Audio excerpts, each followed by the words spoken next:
Hello, my friends, and welcome. I hope you are doing absolutely fantastic. And yes, we are waiting for Peter. Sorry, I will remove the sound from my phone. So I'm just waiting for Peter to appear in the stream. And I have around 15 minutes, maybe 10, maybe 5, I don't know how many. So let me just say hi to you. And yes, we have good news. Mentor Pilot will appear here. Hi. Hi, and yeah, perfect. We're gonna ask some questions. I have the list of the questions that I want to ask the Mentor Pilot. The questions, maybe personal questions, I don't know.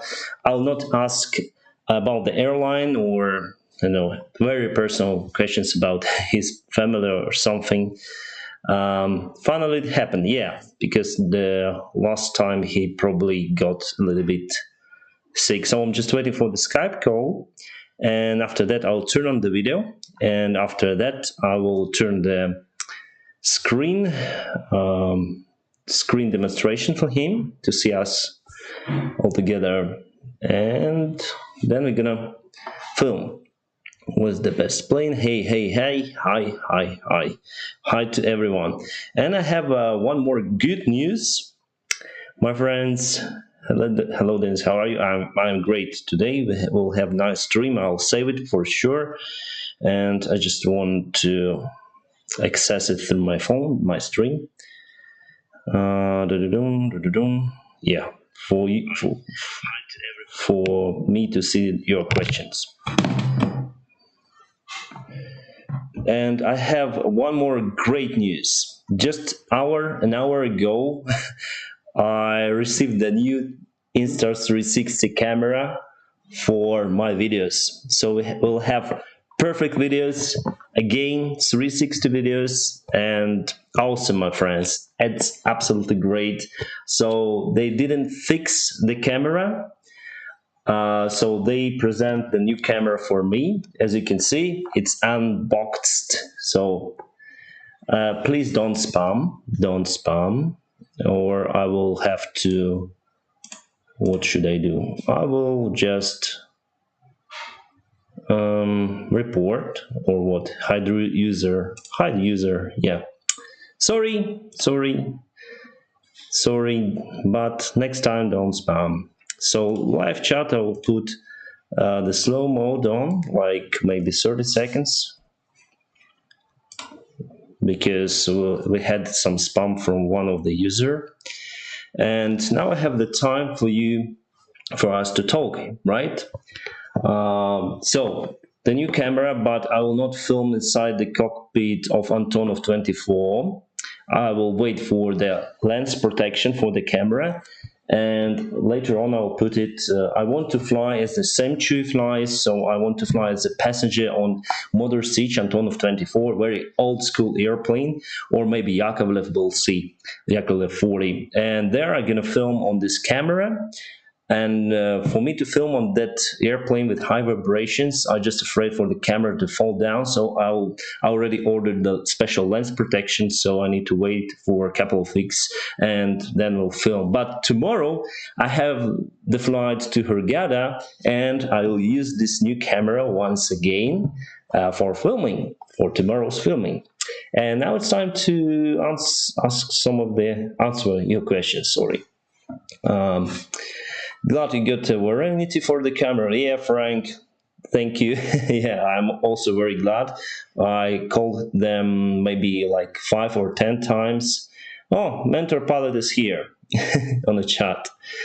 And yeah, so Peter, we're gonna just call me, then you are willing to start. We're gonna receive the Skype call, and after that I will put the screen demonstration for you to see the picture of you, of me. Probably there will be like 1 or 2 seconds delay, but I think we can handle that. 2 of my favorite YouTube pilots have been waiting since yesterday. Yeah, I'm very lucky that Mentor Pilot appear here with us, because yeah, as I say to you, I'm not the first of his subscriber, but I subscribed for him. Then he was like 5,000.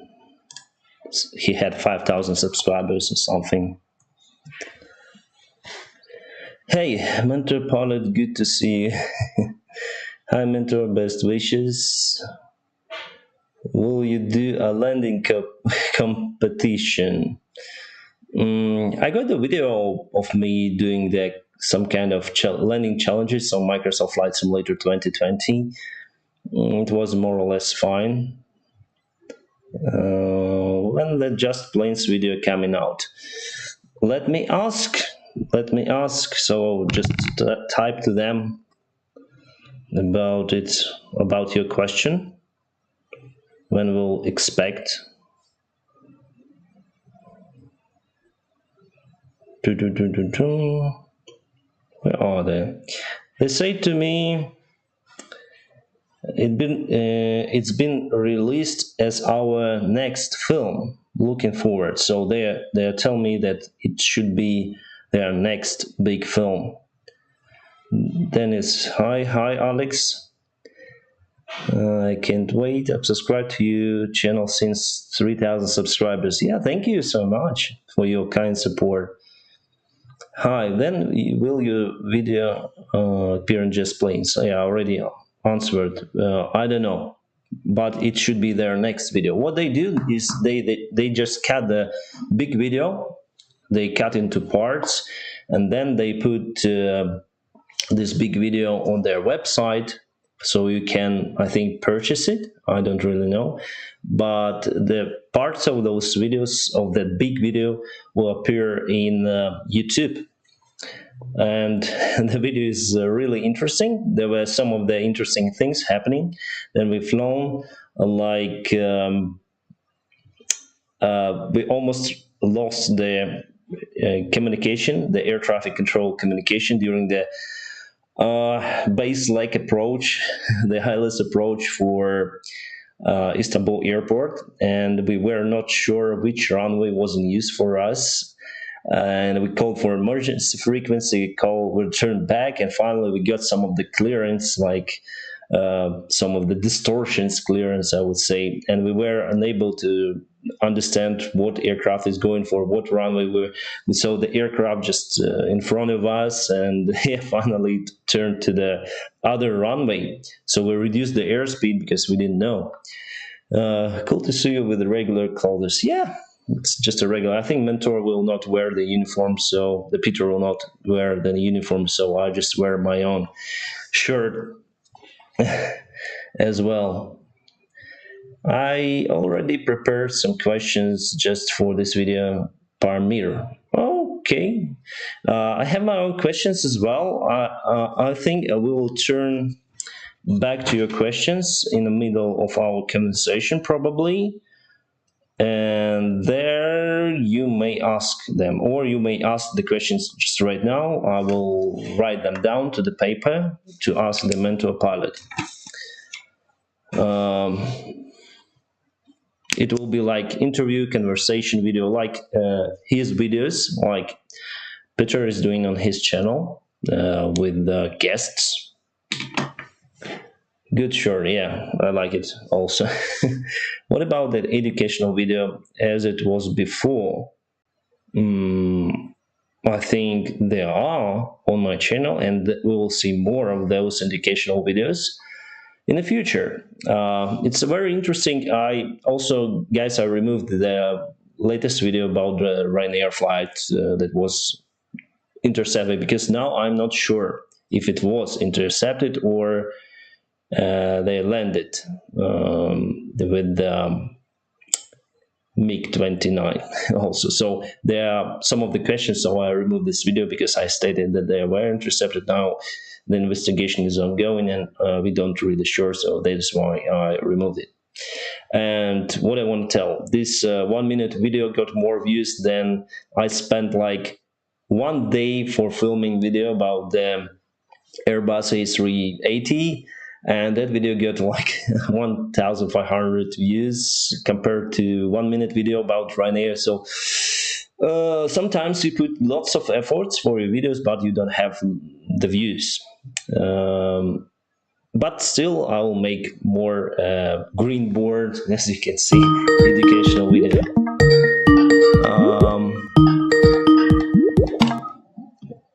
Hi, Peter. Hey Dennis, how are things? Yeah, good. I will put the screen demonstration for you to see everything, all right? So you may accept it and you'll see everything. Yeah, I'm not sure if it gets too much delay, then it might be a bit irritating. Do you, Uh, do you see something? yeah, I see it, but with quite a lot of delay. Um, I'll try to say something, so you may also try to. Maybe I just have some of the questions for you. Maybe you will hear them, and delay it's not the issue in this case, so you may just answer them. So I just want to ask, how are you doing? Is everything is fine with you now? Or I also want to ask about your colleague who is doing the graphic design for you. Is he okay as well? So just tell us about your current. Yeah, first of all, I want to say thank you for letting me on the channel. Yeah. It's great to be here. And I've seen you in the comments field of my videos for like ages and ages, probably since the videos since I started my channel. So it's great to be here, supporting the work that you do. Yeah, to answer your question, I am much better. It's been a very, very bad month, but I am alive. That's the main thing. And my graphic designer, Dominic, which I think is also here in the comments field, I think you might have seen him. He's also feeling much better. So we're back at it again. We're back producing videos. All right. Can you open us the secret what today's video will be about? Because I saw your post yesterday about it, so maybe you can open some curtains behind it, because I think it will be published in around 6 or 7 hours, right? I'm aiming at releasing it around 7 o'clock Barcelona time, so 5 o'clock UTC. No, I'm not going to tell you what it is. All right. We'll see today anyway. But I will tell you that it will be quite shocking. It's one of those incidents that has happened that didn't get much attention at all, for various reasons, which is going to become apparent. But it's definitely not. I mean, if you're not into aviation, you will never have seen it. But it's going to be there's a lot of CRM and a lot of procedural issues that's going to be highlighted. Oh, this will be absolutely great to see today, Peter. And I love your videos about the aircraft investigation. It's very similar to National Geographic investigation videos. And if we speak about the moral type of these videos, like because sometimes the accidents involving the death casualties, but in that case, I think that we already know the cause of the accident, so we are not speculating, right? So we are like reviewing it from the pilot's perspective, right? So we can do it. Yeah, well, I mean, there's always going to be a fine kind of line to walk when you have to do with accidents where there's been a lot of loss of life. I am very aware that there might be people watching my videos whose relatives have disappeared in these accidents, or where there might still be question marks. So when I started these accident videos for two reasons. One was because that I really want to highlight this, because it's such an important part of how we build a more safe and secure airline industry from the first place. I mean, you know it as well. A lot of our recurrent training revolves around case studies where we look at these type of accidents and we look at how our colleagues performed well or not so well, and then we try to learn from it. So me making these videos and showing them to the general public wants to kind of show the same thing, that we learn from this as an industry and we want to become safer. And the fact that we are as safe as we are is in a lot of circumstances because of these horrible accidents. A lot of the rules, a lot of the procedures are built on these accidents. And that's why we are as safe as we are. So for people that are afraid of flying and nervous flyers, paradoxically, actually, I've gotten a lot of feedback from them saying that I actually feel better having watched these kind of videos now, because I understand that it is a extremely complex chain of events that leads up to something like this. It's not like the aircraft flies and then suddenly falls out of the sky. It is a really complex thing. And now I understand it, which makes it feel better. So that's number one. I see. Number two is that, you know how like in the beginning of my channel, for the first couple of years, I've been trying to explain systems and procedures from a pilot's point of view. That's how it all came about. I realized that if I can build in those kind of explanations into a narrative, into a story, then it's more likely that people will pay attention. Because if you talk about a hydraulic system, just like I'm just going to take it out here and I'm going to talk about the hydraulic system, you're going to have the kind of guys that are watching right now, like your fans, for example, that listens to this and they listen to everything that we say. But the ones that are not hardcore aviation fans, they're probably not going to click on a video about hydraulic system on 737. But if I talk about an accident with the 737 where the hydraulic system were at fault, and I can then use that story to actually explain the system, I will get a lot of more people watching and understanding and actually paying attention to it. So I felt that it was that's kind of the two reasons that I started doing this. Now, I've actually gotten some slack from other aviation YouTubers for having started doing this. And which I don't really understand, but I accept that, you know, that's their point of view. But yeah, and we see for your views about the series, they are quite high compared to regular videos. So, and I also, as a pilot, for me, it's not very interesting to see what these spinning things mean, you know, on Boeing 737. But for investigation videos, I like them because you tell the point from the pilot, like pilot point of view, and also your graphic designer helps you with that, and it's fantastic. So my question here is: was it better before then you work alone, or it's better to work with your colleague for YouTube? I mean, 100% it's better to work in a team. In a team, I see. There's like the only reason I worked alone was because I didn't have anyone. Like it's as easy as that. Right now I can output a much higher quality because, I mean, you know this just as I do, that it's not like if you're a pilot, you want to be a mechanic, an engineer, and a traffic controller as well. You want to be good at what you're good at. And then you know that there are other people around you that are much better at other things. So what would be the point of trying to do all of it yourself?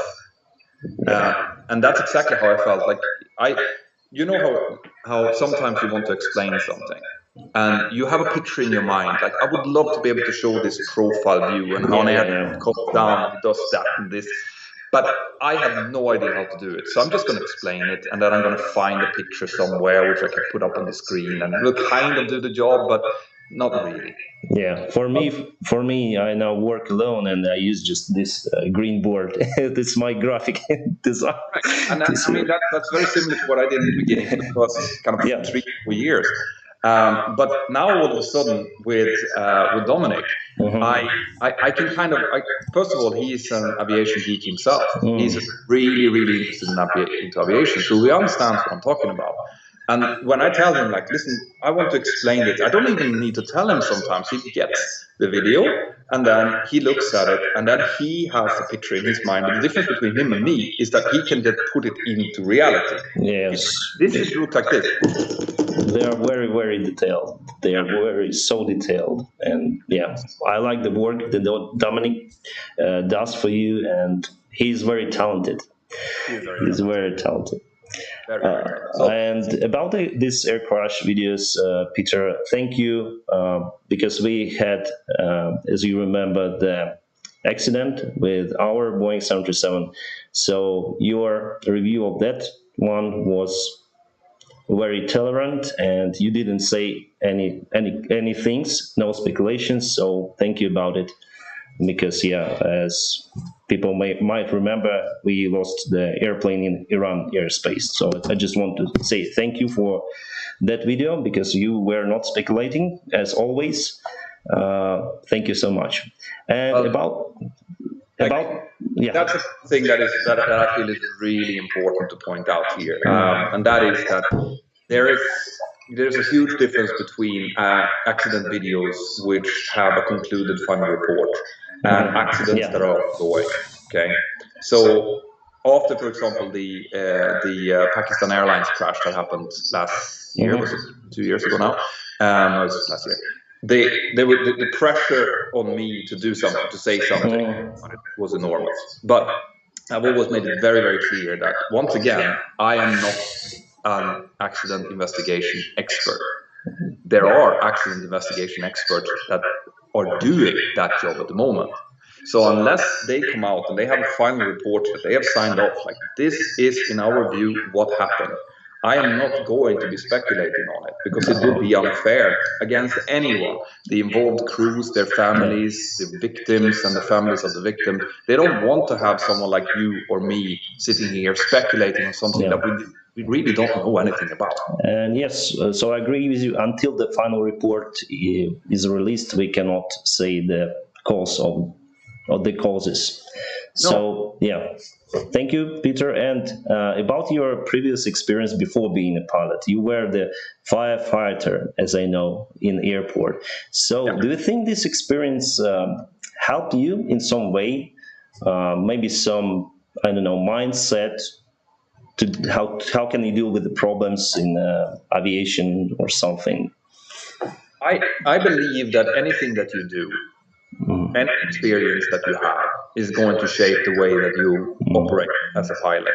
So if you are an insurance salesman, you will have a different view into how people think and act.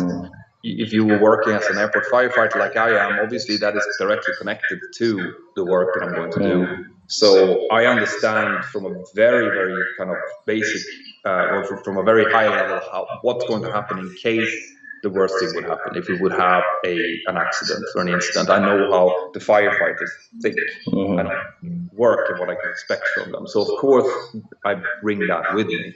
But also the sense of teamwork. When you're working as an airport firefighter, you are dependent on your team members, as in for your life. You have to believe, when you go in as a smoke diver, that you have your backup behind you with the spare fire hose, that they will help you in case something happens. You will be able to someone will be able to take you out. So that really strengthened my feeling for teamwork, and to really depend on my team, to be able to trust them.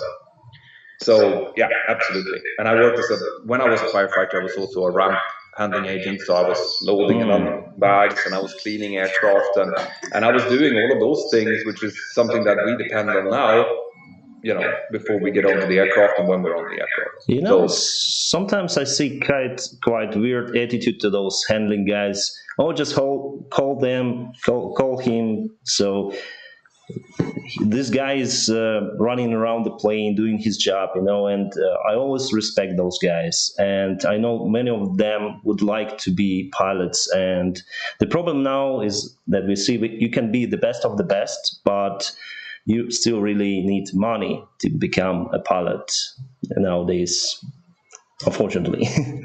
Yeah. I mean, it's been like that for a couple of decades now, and now obviously it's going to become even worse for a few years here once this crisis kind of rips through the whole industry. I think and I hope that after this there will be a rebound. I think that there's going to be a huge need for pilots again. So I hope that all of the people, the girls and boys that are out in training right now, will have a chance to get into an airline job. But you're absolutely right. I remember clearly, I was working on the ramp one day, and we were cleaning out this Dash Q400 aircraft in Västerås airport, and I was working together with some other older ramp guys that was their career, right? That's what they were going to do until they retired. And we were cleaning, picking up stuff inside of the cabin, and the cockpit door was open, so I stood by the cockpit door and kind of looked into the cockpit, dreamingly about how it would be to fly on these things. And this one old ramp guy came up to me and was like, huh, "You will never be inside of that cockpit." And when and I remember it clearly because, first of all, it's such an unnecessary thing to say, and also because he was so wrong. And that's kind of the thing that I think people who are in that situation need to believe in yourself, and you need to believe in the possibility of what you're trying to do. I never believed for a second that he was right, and he wasn't. And in fact, I flew into that same airport just, I think, 2 years later, me being a pilot of a 737 and him putting the bags onto my aircraft.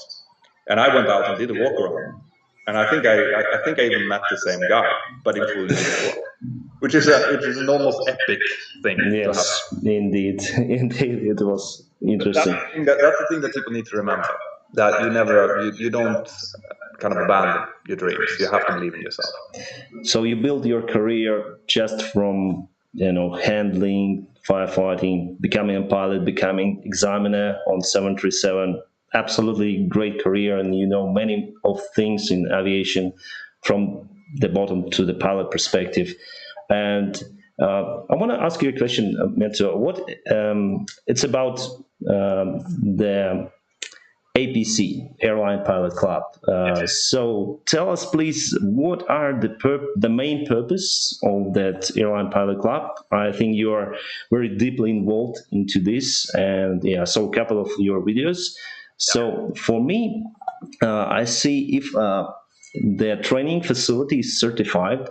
ATOS, they are certified by EASA. So tell us I have the question, why should you take one more examination test of the flight school? Because if they are certified, they should be proper schools or not. Tell me if I'm wrong. And the main point here is they should be. Right? Just like me, that even though there are, a school might be certified, they might still not. There's still huge quality differences in schools. So the purpose, the reason that we started, it was me and Andrew Shea, who is the ex-head of training of Ryanair, who kind of came up with the idea. He's the father of it. He's the one that came up with the idea, really. And he saw it from his perspective, being head of training, having to recruit a lot of young pilots, and seeing a huge discrepancy between people who came with exactly the same type of certificates to the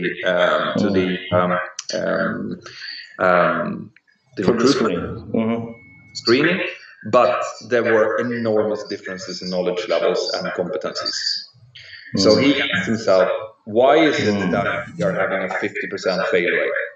We need every single one of the people that we take in for an interview, because Ryanair was expanding heavily at the time, and they needed them. And anytime that they need to re-screen a candidate, it meant one more day of screening. So in their mind, they would have loved to have all of these people that they have checked their CV and they've checked all of the certificates and everything, to come in to show that they had exactly the kind of quality of and knowledge that needed, and just put them into a type rating and get them online.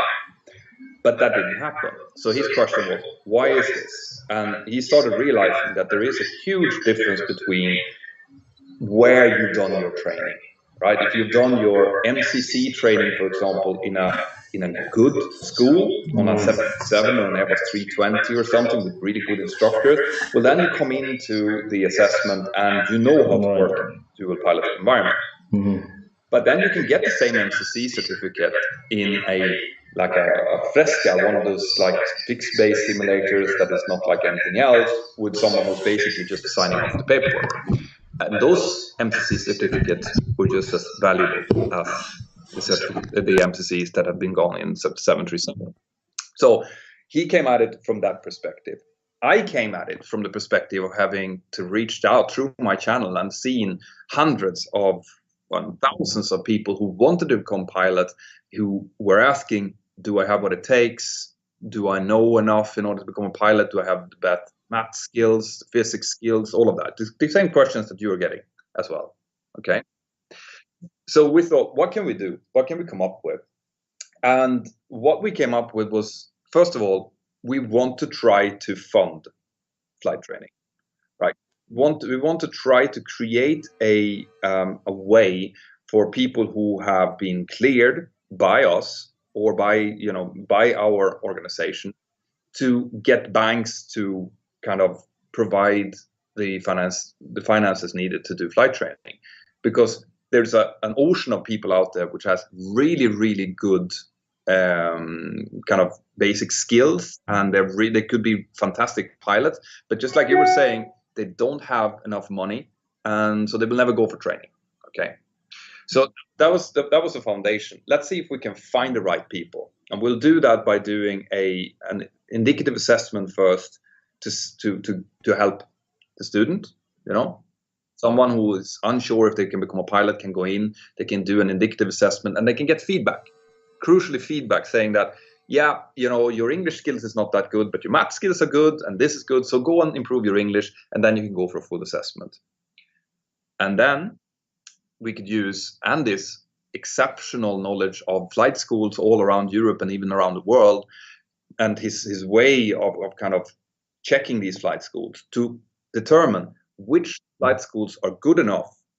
If these banks come in and they pay this money to these people to do this training, which flight schools are going to be good enough in order to get these tested cadets through the training, to have enough skills and knowledge in order to get through that final interview for an airline. Because obviously the banks are not going to loan money to anyone who is not going to get a job, who won't be able to pay back the money. So you have to have these safeguards. You need to know that you have the right people. You need to know that you have the right schools in order for the banks to be able to come in and say, okay, yeah, in this case, we will lend money because you have so good pass grade. Okay. So these things, they all come together. Now, the financing part is harder than you might think, because you're dealing with banks in many different countries, and now you have this pandemic which has completely kneecapped the industry. So from a bank's perspective, they are going to be less interested in lending money now when they see a lot of pilots who are running without a job than they were before. But that is still an ongoing job. The first two bits, making sure that people are the right people to become pilots and finding the right flight schools, that is still happening. And the Airline Pilot Club is doing exactly that. I see, Peter. Yeah, we had some problems with echo, as I say, so I'll turn off the mic, then I listen to you. Thank you guys for letting me know. And so you're working now in Airline Pilot Club to have the foundation for the young people to become pilots. That's absolutely great. And about this crisis we are talking about, the health crisis, the aviation crisis in general, about yourself, yeah, we know about the industry, how it influenced now the whole industry. And tell about like yourself, was it crisis gave you some opportunities, or was it bad for you, for your personal life, I mean, or life as a pilot? Well, I mean, the honest truth is that what you're seeing now and what I'm doing on YouTube has been my job for the last year and a half. I am still employed, which makes me one of the lucky ones right now. But I've been flying, I think, two flights this year so far, and I've flown less than 100 hours in the last 12 months. So from a professional point of view, from actually, pilot point of view, it's been a year away from flying, essentially. And I'm very lucky. I consider myself extremely lucky because I have my social media presence and my YouTube channel and stuff, which can actually pay the bills, because that's what it's doing right now. I see, Peter. Yeah, for us, the last year was terrible, but this one is more or less fine.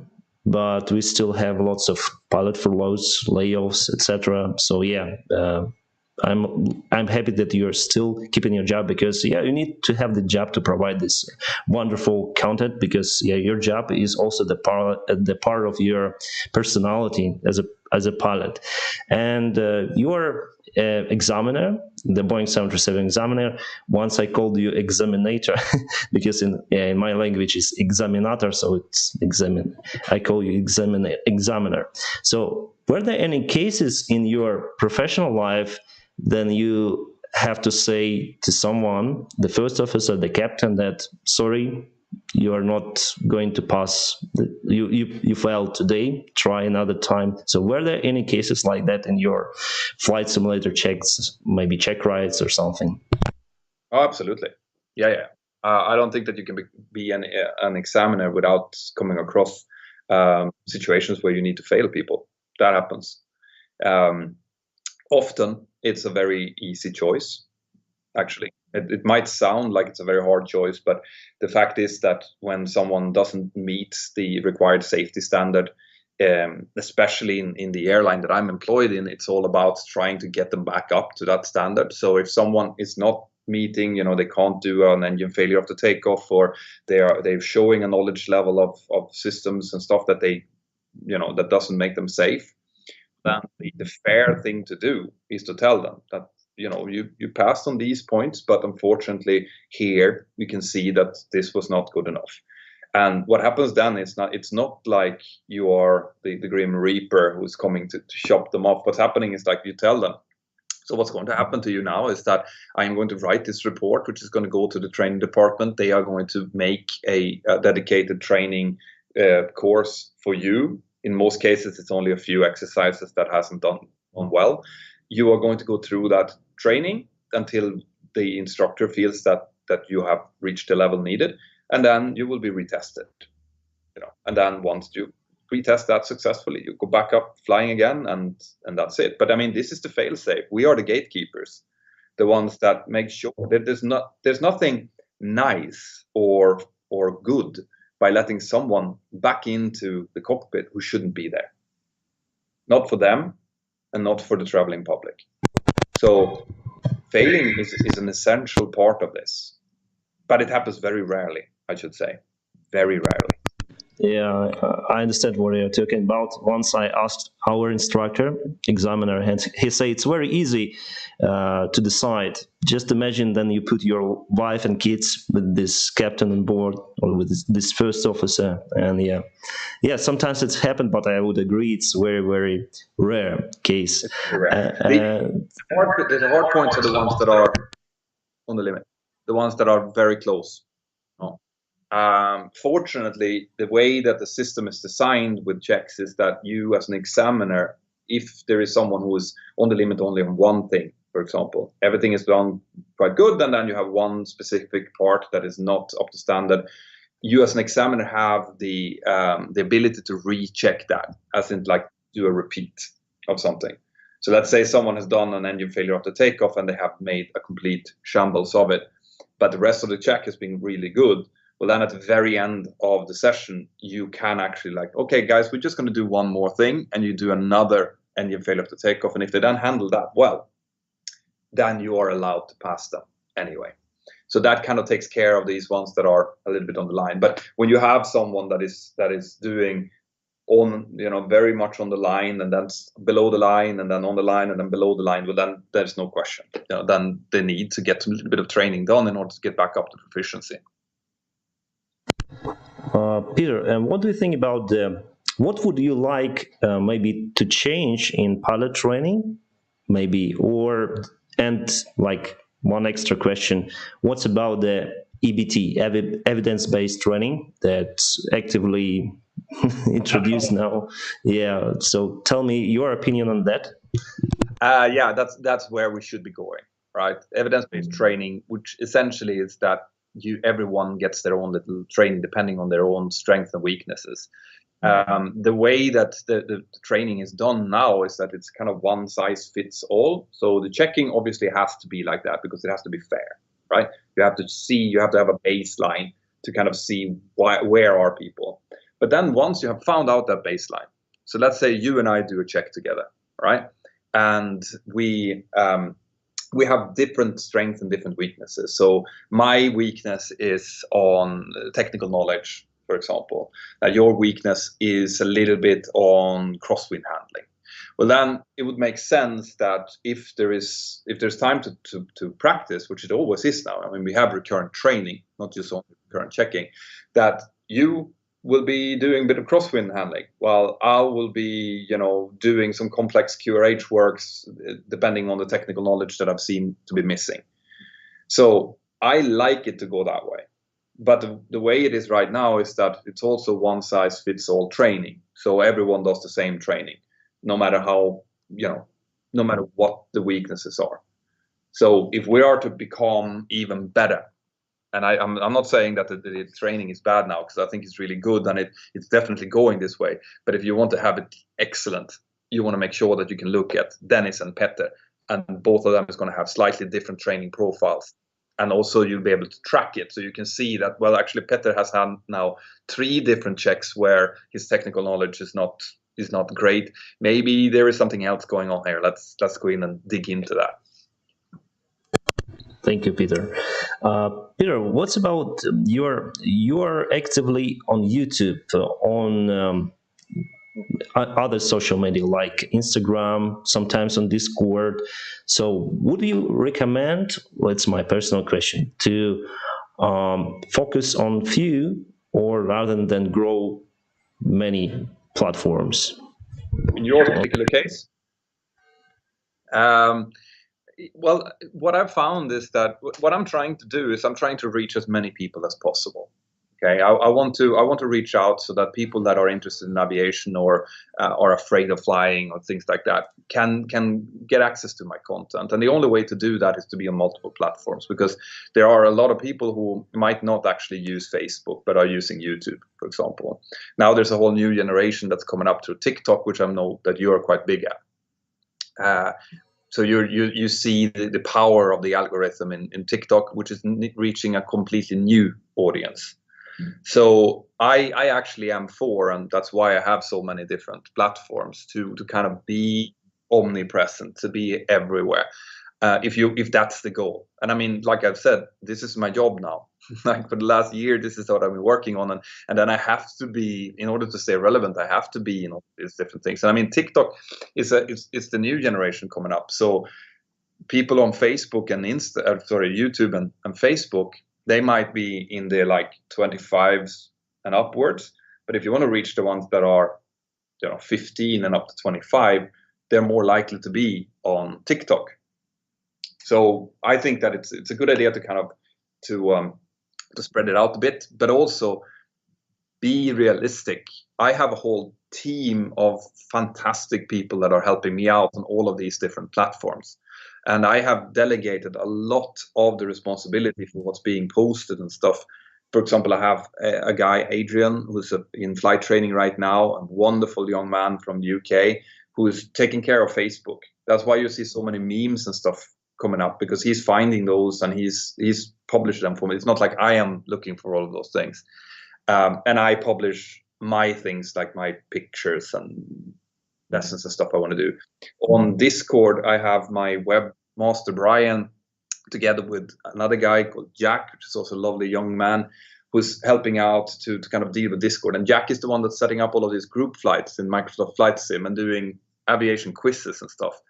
I have James and Sam, which are 2 really great guys. Sam's from the US and James is from the UK, who is dealing with the Mentour Aviation app and updating all of these news that's coming every day. So I couldn't possibly do all of that myself. You need to have a couple of people around you that are willing to kind of spend their free time to help out with running the movement, so to say. And then my main focus is on Instagram.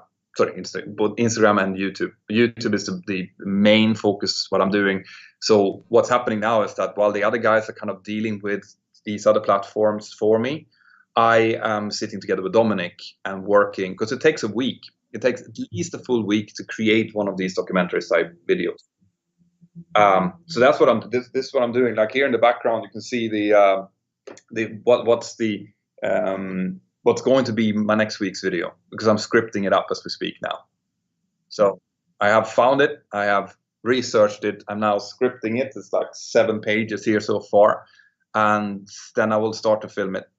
Once I filmed it, I'll send it over to Dominic, who'll start to do the edit and the graphic works. Yeah, sometimes people think that it's very very easy to film. Like you film a YouTube video, but actually it's quite hard. I myself, Peter, honestly sorry about it, but I thought, oh, this guy's putting ads, oh, this guy's doing like that stuff, yeah, some advertisement. But now I know why, because it's hard work, and you need to for the work to be payable, to receive some income for it, to encourage yourself to film more.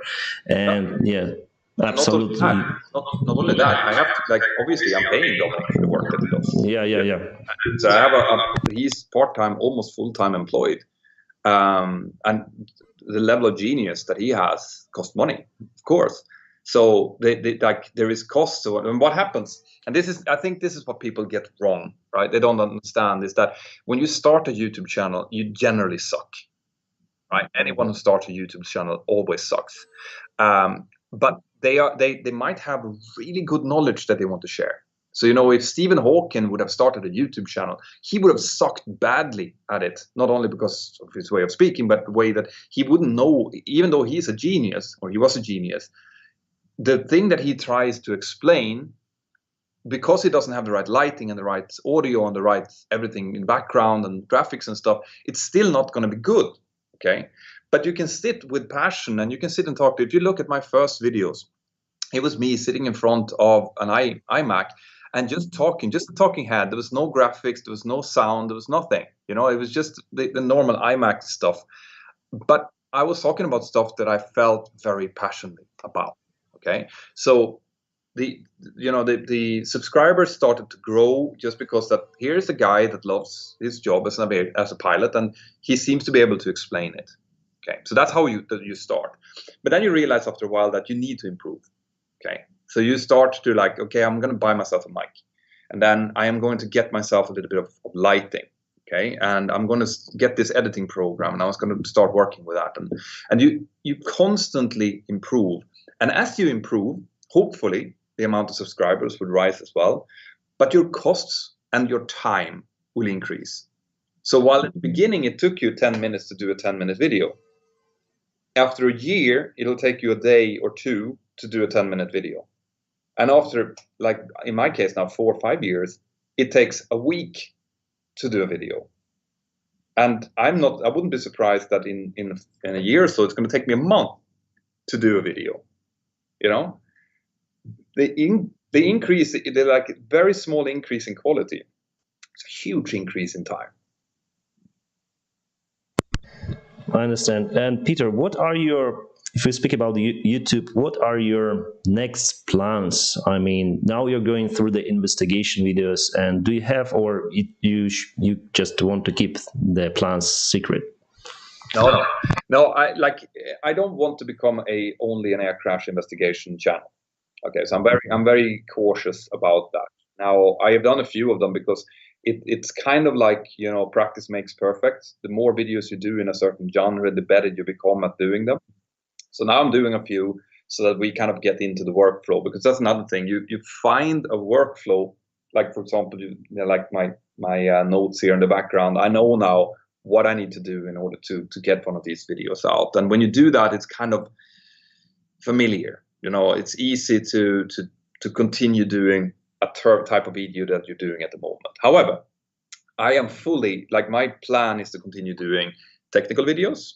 I want to do react videos when there's something to learn from them.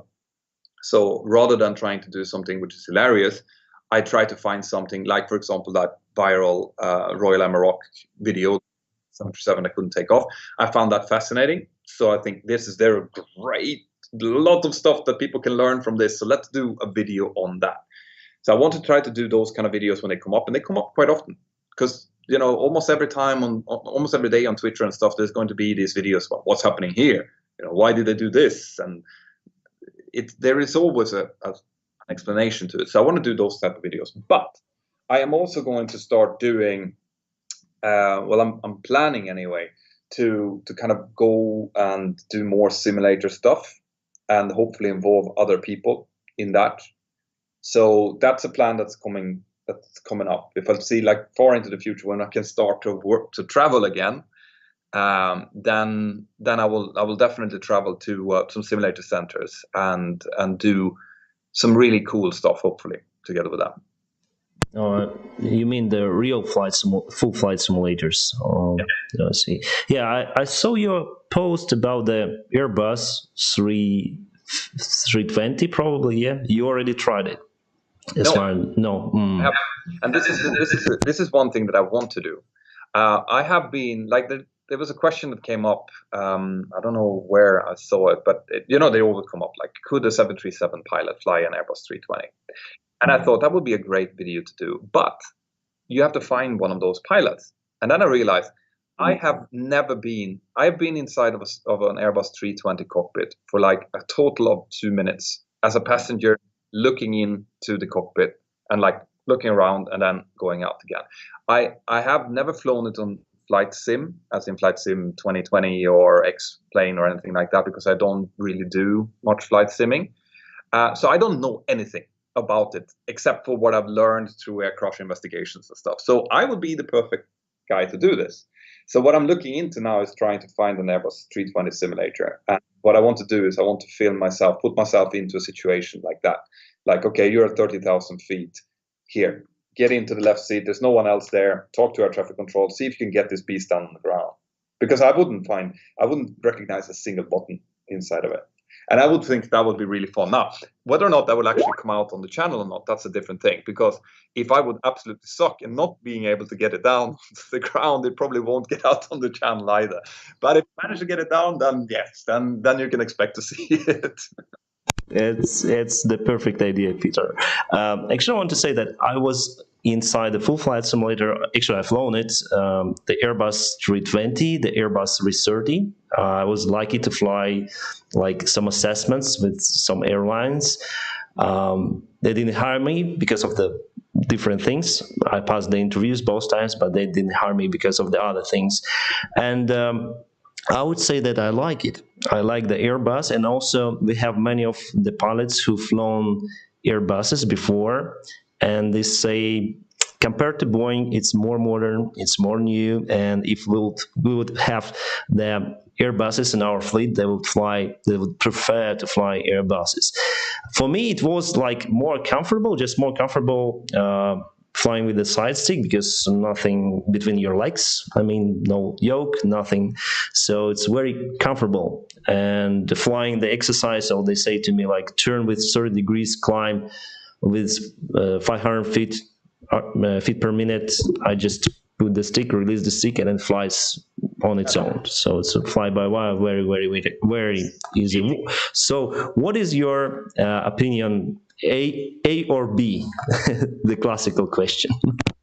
Like I said, since I haven't tried the Airbus, I'm reluctant to say whether or not I would prefer it or not. But I can see some great kind of benefits with both. I like Boeing's general philosophy of having the pilot as having the last word. I like Airbus' attention to safety systems, and their automation system seems to kind of make a lot of sense. So I'm going to stay on the sideline there. I'm a Boeing pilot, and I love flying my Boeing 737. But I'm not going to kind of say I'm not going to throw Airbus out without trying it. And what I would love to do, what would be really interesting, because comparing a 737 to an Airbus 320, it's not really fair, because we're talking about 60s kind of ergonomy and 1980s. Right? So there's a difference there. What I would love to do is sit down and compare an Airbus 350 to a Boeing 787, right? Where you have the same. Basically, they're born at the same kind of time, and they have the same technology available to them. So which one is nicer to fly? That, I think, would be a fair comparison to make. As you say, still on Boeing 737 MAX, we have almost the same overhead panel that was designed in 60s. So yeah, and it seems like your airline is getting 737 MAXs. We'll get them in the future. We all know the story about this airplane, and I have a couple of videos in my channel about it. So yeah, for us, we know the story. What about your personal feeling when you've flown the flight simulator of that plane? Do you really like it? Maybe is it similar? Mhm. I haven't done the conversion yet. All right. I still have to do the training on it, but I've been in the simulator obviously, and I've been kind of playing around a bit with it and stuff. Now, my feeling is that this is a very good aircraft. Now it has gone through probably the most stringent safety evaluation that any airplane has ever gone through. I think it's going to be very hard to find a safer aircraft once this is done. And that when everyone is trained on all of the different systems on it as well. So I feel very confident. I'm looking forward to flying it. I think it's the way to go, as in the efficiency increase and stuff is something that we need to have. And of course, the next iteration is not going to be a 737. This is the end of the line of the 737. We won't see any further development on it. Once I put like votes on my channel, would you like from the safe perspective of you, would you fly as a passenger on 737 Max? And as voting shows, 80% of passengers would fly the airplane. So, and 20% will think, okay, maybe. But now I think that all this media situation just a little bit goes a little bit down. Now people concentrated on more other things like Corona, etc. So I agree with you. I think it's one of the safest planes around. Yeah, and I think to remember as well when you do those kind of polls on an aviation channel is that you're doing a poll on a channel where people know what all of this is about, right? The general population out there, they wouldn't be able to even to distinguish a 737 Max from an Airbus 320. So they don't know, and they don't really care. You will have a lot of people that have some really strong opinions about it. Some of those people will be informed. Most of those people will not be informed. They will just say, I hate this or I hate that. Okay. But then you'll have the general populace that will just look at the ticket price. And you're like, okay, yeah, all right. This looks like a great ticket down to Amsterdam. I'm going to take that. And that is as long or as much research that will fall into it. So I don't think, obviously, if something else would happen to the Max from a Boeing perspective, it would be a PR disaster. Absolutely. Because now you can see already how the newspapers are kind of catching it. Anytime there is something happening to it, it becomes a huge headline. While if there is an airworthiness directive on an Airbus 320 or something, it doesn't even make the newspaper. So that is it's a hard PR position to be in for Boeing. But I trust the aircraft. I will happily fly it. Yeah, me too. I like this airplane. I just went through the ground training of the Max, and I think it's a nice airplane. They fixed some of the disadvantages that NG had. They have now very efficient spoilers, etc. So quite interesting airplane. Yep.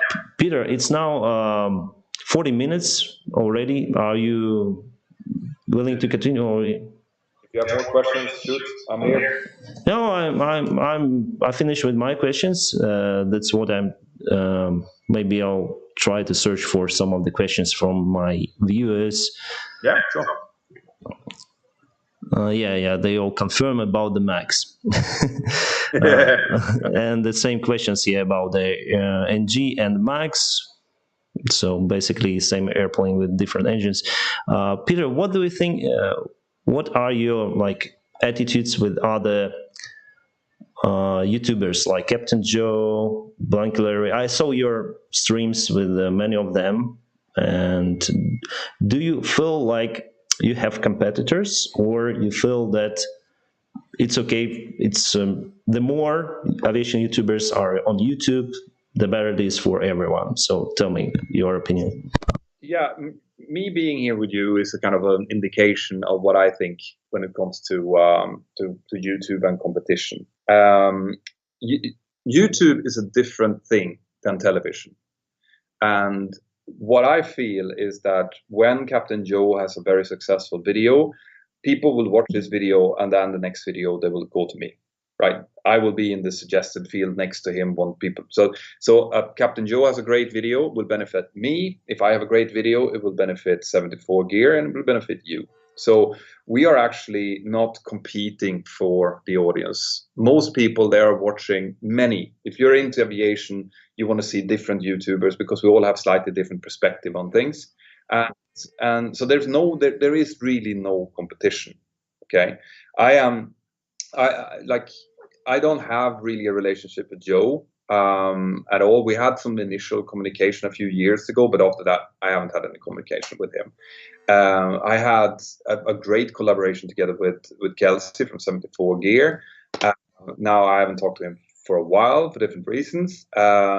There's many of these YouTubers and Instagram profiles that I have a great relationship with, and I want to really I think this is a really good community, and I think that the more we stick together and the more we kind of help each other out to make some shout outs to each other's channels and stuff, the more fun and open and friendly this really is.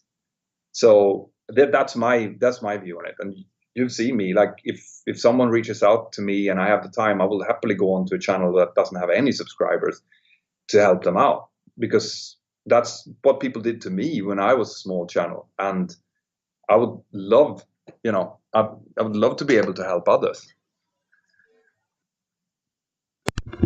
I see, Peter. We have a question. Have you flown just Boeing 737 NG or Classic as well? I've only flown the NG. When I came into my airline, there was 50% of my batch of cadets went on to the 737-200 and 50 went on to the new NG.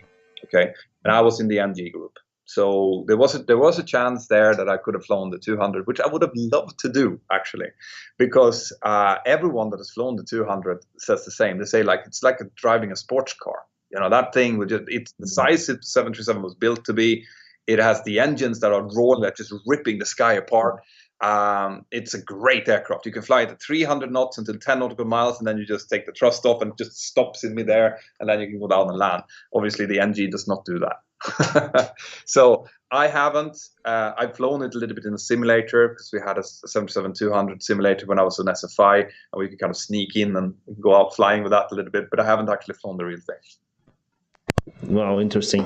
For our airline, well, it all started with the Boeing 737 400.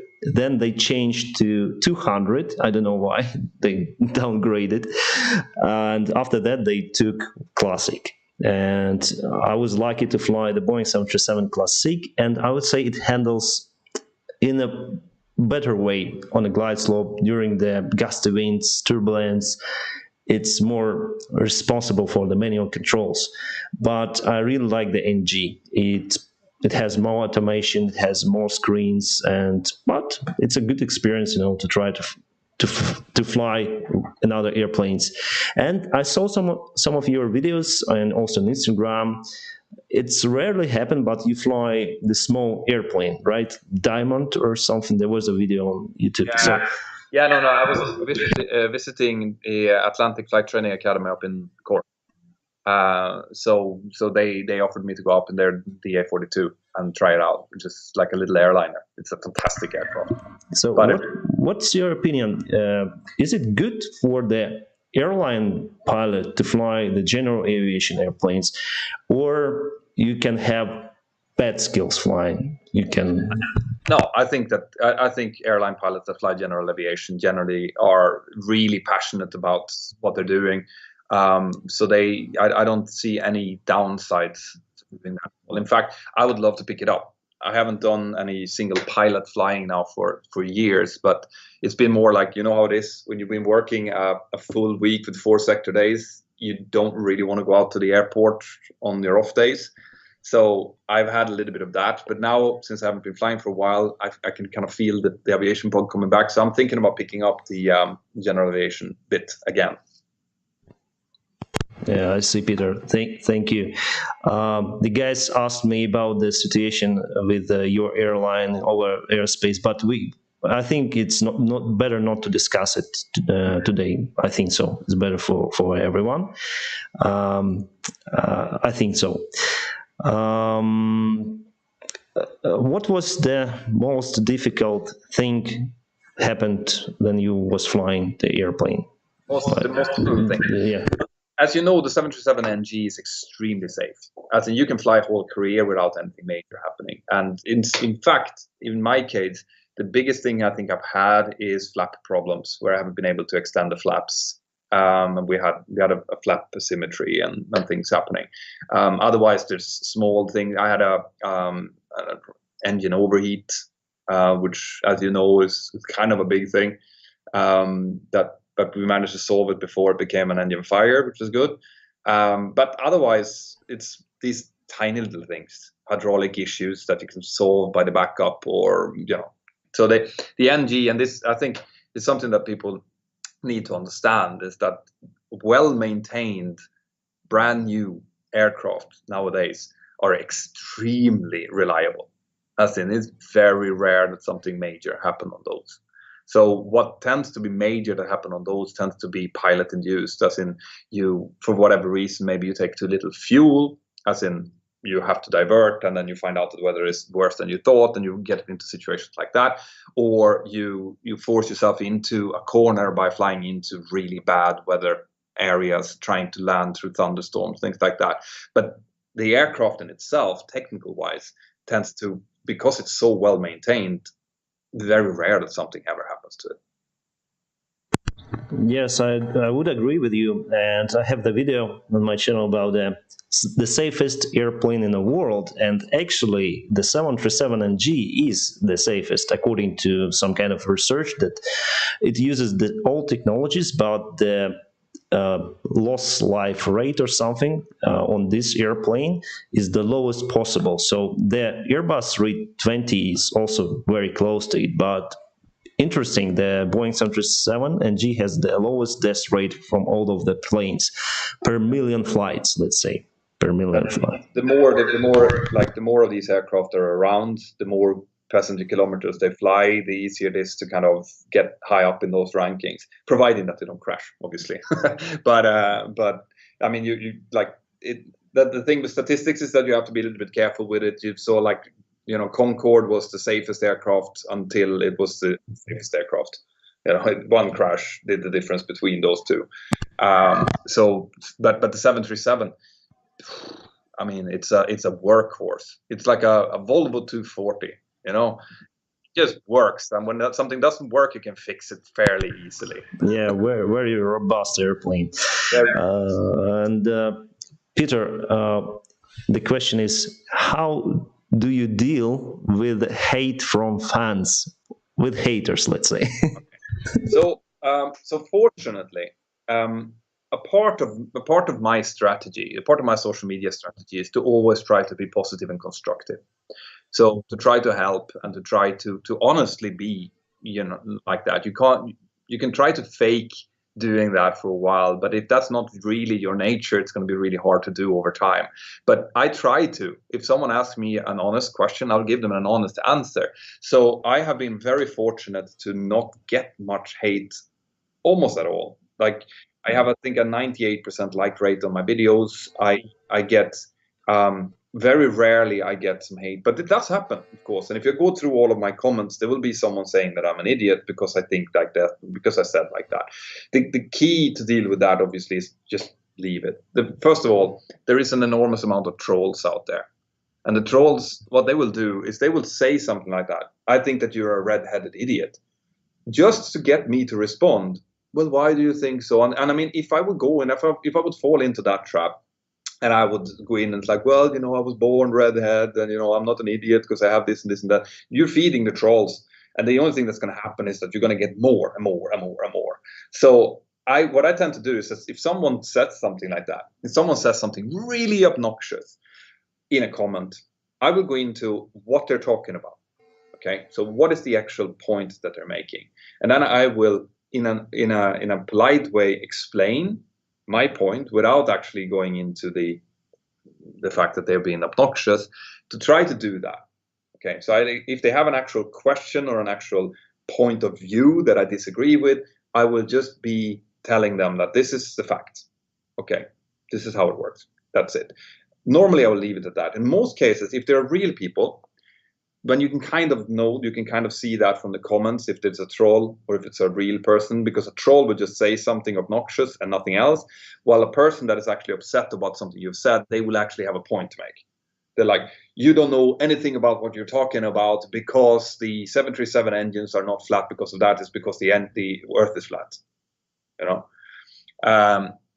Then I will address that, and if I address that in a kind of cautious way, and I finish it off with "Have a great day," very few people will ever return any hate on that. You know, they're expecting to get the kind of Twitter response, which is like, up the arms. And they're getting an actual like, no, dude, this is the way it works. I hope that makes sense to you. And how do you go back? How do you respond in a hateful way to that? My experience is that you can't do that. And if they continue, let's say that it's a troll and they continue and they spew and they're obnoxious to other people, especially, I'm very protective for my audience.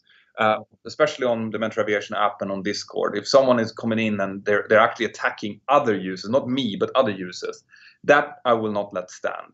So I will block them. You know, and I encourage anyone who has a problem with haters out there, especially on Twitter and the likes, just block them. You know, take them away. They're gone. They don't add anything to your comments field. They don't help you in any way. They don't help anyone else. They're just being obnoxious. We don't need that. Block them. That's my. But I always try in the beginning, at least, to kind of explain something to them or give them an answer. Thank you, Peter. What's about your living style now? Someone said, is it better Sweden or Spain, the country to live? It's definitely warmer in Spain. I love. I mean, for me, it's fairly easy because I am married to a Catalan woman, Sandra, my wife. We have her mom here, which had been able to help us with the kids. And when I lived in Sweden, I lived about 500 kilometers away from my family. So they were never really there to be able to help with the kids or anything like that. So the move down here gave us a lot of benefits, a lot of life quality benefits. And on top of that, people here in Catalonia are fantastic. They're really, really nice. The weather is good. The food is good. And I've always said that Catalonia is like Sweden on steroids. You know, here we have 2 months of winter and 10 months of what I would call Swedish summer. Okay. While in Sweden, it's the other way around. You have 2 months of summer and the rest is kind of autumn or winter. So, you know, so I love it down here. Would I move back? Well, if the circumstances required it. But I see myself as a European citizen.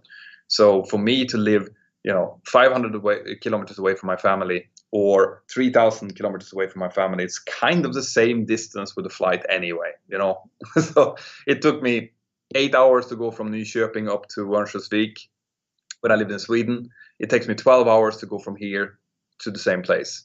So, And it's great that you have the base there. So absolutely great in Spain. Very sad to hear that you don't have lots of flights nowadays because of the crisis. But I think some of the bases they have, right? In Europe, they have lots of flights. Yeah, what's happening now is that everything is starting to move again. You can see that the gears are starting to turn. And as soon as the summer comes about now, the vaccines goes through, more people, everyone wants to travel. You know, there's a pent up demand. And I think that what we're going to see is an enormous influx of passengers going out now. When that happens, these flights are going to continue. They're going to start pumping up again. So I'm fully expecting that towards this summer and the end of the summer, we're going to see a huge volume again. Maybe not 2019 volume, that will come next year, but it's definitely going to start.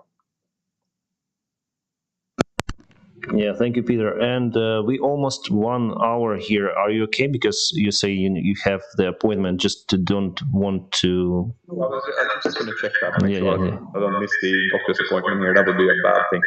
I think that is no, that's fine. That's fine. What I'm going to do though is I'm going to wrap things up because I still have some work I need to do before I go to the doctor. Okay. So, is there any last questions or anything else that I can kind of help with? Just a moment. They asked me about the TCAS system, either chance to aircraft to collide in the mid-air still very high. The TCAS system. Yeah. No. If both aircraft are TCAS equipped and both crews does what TCAS tells them and not what ATC tells them, it's a very, very good system. Yeah. Are any of us scared of height? I am. Interesting. I don't like, as in, when we talk about scare of heights, you know, if I go out on tall building and I go out kind of to look over the edge, I get sweaty hands. Like I'm not scared of flying of heights, but I definitely don't enjoy being out on high places. Am I afraid of flying? Obviously not. Those are two completely different things. So, and I think there's quite a lot of pilots out there who says the same, that doesn't like to go up on high ladders, for example. Yeah, I was filming. I have the same. Then I was filming in a hangar of our airline. I started very high and high later, very high from the top, and I would say it was very scary, very scary. Okay, so yeah, I think I also scared about the heights. Then you are, especially then you have the not secured. I would say the ladder without the arms when you can handle it, it's kind of crazy. The funny thing though is I think that it kind of goes towards the personality type that you have as a pilot, as a commercial pilot, I should say, not as a military pilot, because it's all about risk assessment, isn't it? It's all about seeing risks and avoiding them. And of course, if you end up on a really high ladder without any security devices or anything, the risks associated with that, with gust of wind, with you losing your equilibrium, is relatively high. So if you are kind of set with a sense of risk assessment, you should be careful in a situation like that. And that's how we are being trained to be. So it kind of makes sense. Probably I'll speak about the last question we have here, and later on I'll tell my own. What should future pilots expect regarding to job opportunities? Okay. That's it. I mean, this is probably one of the most common questions that I get on my live streams. Okay, and I've always said the same. When we were back in 2017 and 18, I said, right now it looks really, really good. The airlines are hiring a lot of people. So if you go in right now and you have, played your cards right, you have the personality and your skills, then you have a high likelihood of getting a job. But if something happens, there is a war down in the Middle East, there's a hike in oil prices, there is something happening, then this can change very quickly, because the airline industry is very, very sensitive to geopolitical events. If something happens, the airline industry, because people stop traveling almost immediately, and it's so costs high, so that the airline industry is almost the first industry that always get hit by a downturn. So I've said that right now it's good, and then if something happens, it might not be. Now, something definitely has happened now, right? So in that list that I made of possible things that could happen, I never foresaw a global pandemic that would completely ground the passenger fleets. Okay, that was not even on my radar. That was way, way, way worse than anything that I could even come up with.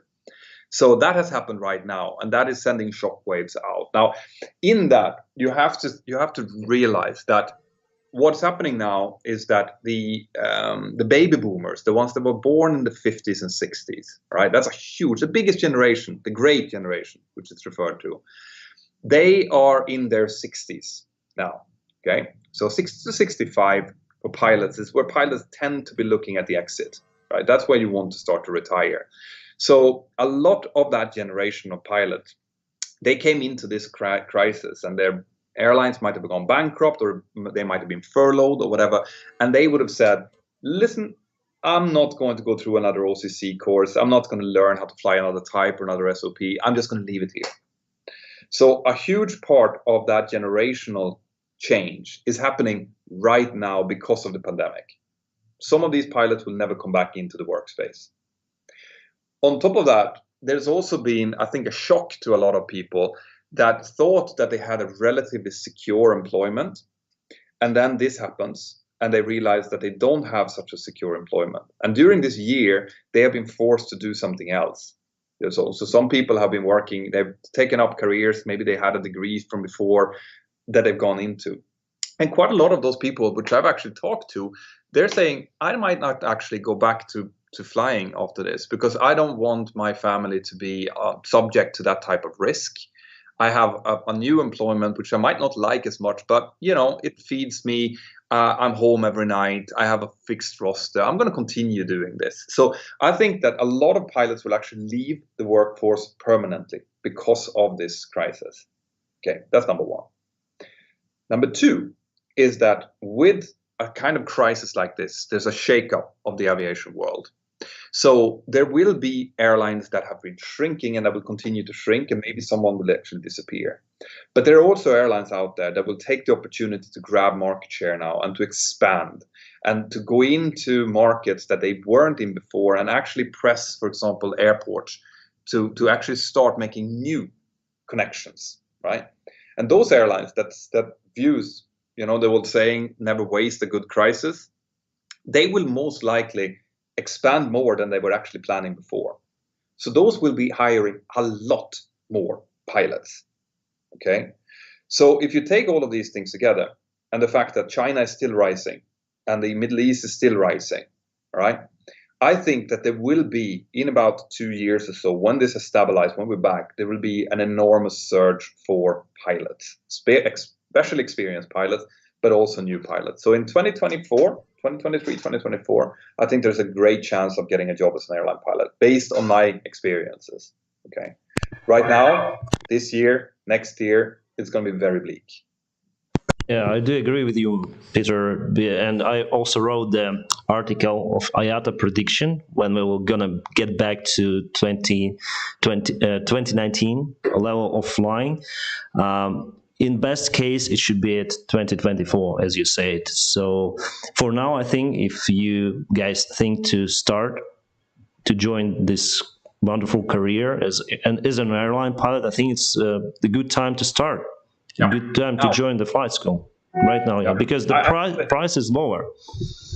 For that. I would say so. I think now, but once again, I really encourage anyone to go out and do proper research about this. Not only about whether or not you're going to find jobs in the airline that you think you're going to get a job in, but also will you like the job. You need to really go in with this with your eyes wide open to know what it is to be an airline pilot. This is what, the first videos that I did on the channel was about this, life quality of an airline pilot, where people need to understand, what they think they're going to like versus what they're actually going to like, And I think listening to channels like yours, like mine, helps with that. Because I will be honest when I say that when I was 17, when I thought about being an airline pilot, it was all about, shiny jets going to the Bahamas, and I'm going to stay there for a few days, and I'm going to chill out with flight attendants, and I'm going to fly back, and I'm going to get loads of money to carry home to the bank. That's what I thought. Now, in reality, that's not the way it is. In reality, when you're away, you want to be home with your family and stuff. But the time off is really good. If you have a good airline with a good roster, you manage to get home quite a lot. You have a lot of time off. It is a really good job, and flying is as fun as I believed it to be. But you need to know what you're getting yourself into. If you being with your family every Christmas is really important to you, birthdays, weekends, also so and so, we really need to sacrifice something for this job, but actually it gives more pluses, I would say, than minuses. And sometimes the question itself, should I become a pilot, is kind of weird for me, because for me it wasn't the question. It wasn't the matter of the crisis or no. I just wanted, and then I was graduated from the academy. There were no jobs available, and I was lucky to have my first job, and my friends got their job in like 2 years after graduation. So yeah. I started I had all my licenses and ready to apply 6 months after 9/11. I started off when it was the worst, before this crisis, the worst time ever in aviation history. But I managed to get a job. And it's like you said, when you have been bitten by the aviation bug, there's no choice, really. It's not should I become a pilot? It's like when and how can I become a pilot? Yes, true. Peter, I want to ask, yeah, probably if you have the time, what do you think about the social media now is coming to the any kind of industry, and also it involves the pilots, flight attendants, and we see more of these videos published on Facebook, on YouTube, TikTok, etc.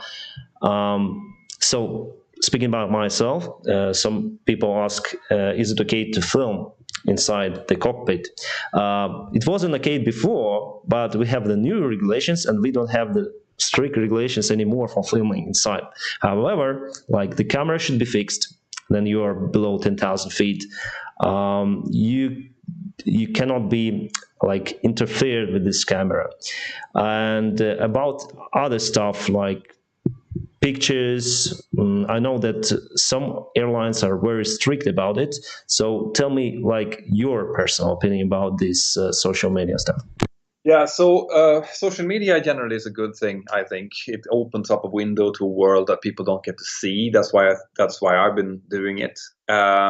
However, it has been a problem for the last couple of years. It started to become a problem with people who don't understand, when it's suitable, when it's appropriate to do it or not. So, first officers that will be taxiing and taking pictures, or short final, taking up a phone, when it's putting their mobile up in the windshield, stuff like that, which then shows the airline that this cannot absolutely not happening. All right, it's not okay. So the problem is, as you know, that the rules always have to be written for the people who don't follow it. Right. So people who can do these things in a responsible way, they will then be hit by the rules that are suited for people who doesn't have the same responsibility. So I don't know if you noticed it. I'm not taking as many cockpit pictures anymore, and I did a post about it, both because of my position as an instructor in my airline, and I was posting a lot of this, and obviously I would be putting my airline in a very bad position then, because if someone were to take a picture in an inappropriate way and get contact by the airline, they could always point at, what about that instructor dude who's doing it all the time, and that's not right. So I've decided to pull back on that quite a bit. But like I said, if there is a clear social media policy and people would stick to that and not take pictures, in an unauthorized way during critical phases of flight, for example, but then I think social media is a wonderful thing. I mean, we are locked behind that cockpit door. People who want to become pilots need to see what they're getting themselves into. So I like it. I wish it would be more of it, but in a responsible way. Yeah, and also I mentioned in Qatar Airways, they also allowed, based on last century's videos, like they allow him to put the camera inside the cockpit. They didn't allow him to be present there, but he put this 360 camera inside and got the fantastic footage of the Airbus 350. Interesting. For us, I think for your airline, it's because your airline is one of the biggest, so it's difficult to control everyone. Our airline is kind of small. Everyone knows every pilot. Like our managers, they know everyone, so they say, "Okay, we know you. Be good, and it's okay for you." But in your case, I think, as in most big airlines, I think they usually say no. My airline has been very supportive of what I've been doing. They've been very, very supportive of it, and they have basically just said, don't show yourself as a spokesperson for us, because you're not. But and obviously, understand what is appropriate, not. But like you're saying, the bigger it becomes, the bigger of a problem it becomes, unless you have a very strict policy about it. And there are other things to this as well. Regulations stating use of personal electronic devices inside of a cockpit, for example. Right? There needs to be a procedure for in case of a battery fire, what do you do with a specific device, which means that we are not allowed. I mean, by checklist, we have to turn our mobile phones off before we start taxiing, and we can turn it on again when we get down on the ground, because this is a personal electronic device. The only one that we are allowed to have in the cockpit is our iPad. iPad has a camera, obviously, but that limits the amount of stuff that you can actually put in. And as I said, your airline allows it on the suction cup. My airline doesn't allow any personal electronic devices to be used during any point, which kind of makes it, an easier choice. Yeah, for us, they say I need to use the camera that has airplane mode. Otherwise, so for no Bluetooth, for the signal not to be sent that can interfere with the airplane systems, etc. So like that. No, but it's a tricky thing, because obviously you go out on social media and then you see like, okay, so Dennis is showing a full flight from A to B, and then like Mentour does not, take even a sunset picture anymore. What's the difference in between the two? We live in different countries. We have different regulations. For us, it's okay. Then they implement this regulation for us. I will not be filming anymore. So we fly according to the rules we have. Yeah. I know that in India they forbid to film after some kind of incident or accident happened, and the first officer was filming during the approach. So he wasn't concentrated on the parameters. He was filming just the runway, and something happened there. So yeah, see that's the problem. That's exactly what happened. Yeah. And then I have to do an accident investigation video saying that happened, and this is why no one is now allowed to have any kind of electronic device. Like this is exact. No, I mean that's just an example. But this is how the aviation rules are being. Someone does something that obviously turned out to be unsafe, and then it's all over for everyone. Yeah. Seems like I don't have any more questions, Peter. Cool. Maybe you want to ask something. I don't know. We both Boeing 737's pilots. What inspired you to start your YouTube channel? You. Actually, I started my YouTube channel back then. I was working for Garuda Indonesia in Indonesia. Was expat pilot, and I was looking at your channel at Captain's Joe, and I decided why not. And I started to film first it was the technical stuff videos, like explaining what's the aerodynamics, like lift force comes from, etc. Then I started to film on a plane. At first they say, okay, you can film. But later on, some of the chiefs watch my channel and say, no, you are representing our airline and you are expat pilot. We don't want to. And the Garuda Indonesia is based, like it wants to show it is the local airline, the government support airline, and that will employ only Indonesian pilots. So they asked me to stop for a moment. And after I came here, back to my homeland, start to fly for UAE, they say, well, the CEO changed. Now we have a new CEO, the main manager of the airline, and he and his team supports social media very hard. And they say, you can film, you have the full freedom, just follow the rules, and you can film everything basically. So I have a great support from the CEO here in airline. Cool. And I started YouTube basically because of you, because of the Captain Joe. And then I went through my type rating for Boeing 737. I was looking through your videos, actually, like single engine operation, because you cannot find this information in the books. No one will tell you, after that step, you need to do that step. Unfortunately, there is the FCTM tells you in general, the FCOM and QRH tells you in general, but what you need from the point then you take off to the point then you have to make the one engine operative landing, no one tells you. So I was looking also through your videos, old videos, but I like them. So now I know how to fly in the airplane with one engine. No, but that makes me happy to hear, because obviously me, it's interesting to hear that both professional pilots and student pilots and also aviation enthusiasts are watching the videos, and I know that, and it's very humbling to hear, obviously. Listen, Dennis, I'm going to have to jump off now.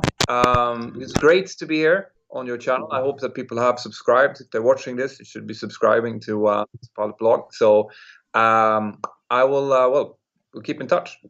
Yeah, thank you, Peter. Thank you for participating me today. It was fantastic time meeting you here. Thank you so much. You are the great inspiration for our aviation community on YouTube. Thank you. Thank you very much. Take care, Dennis. Bye-bye. Bye.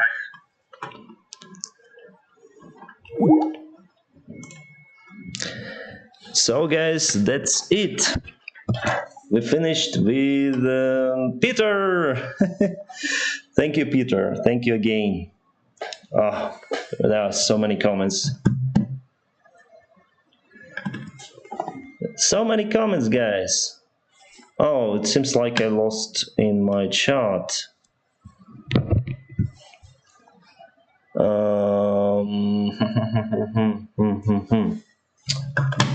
It seems like I should open the phone for you. We'll continue, my friends. We'll continue until 6, probably 6 local time. It's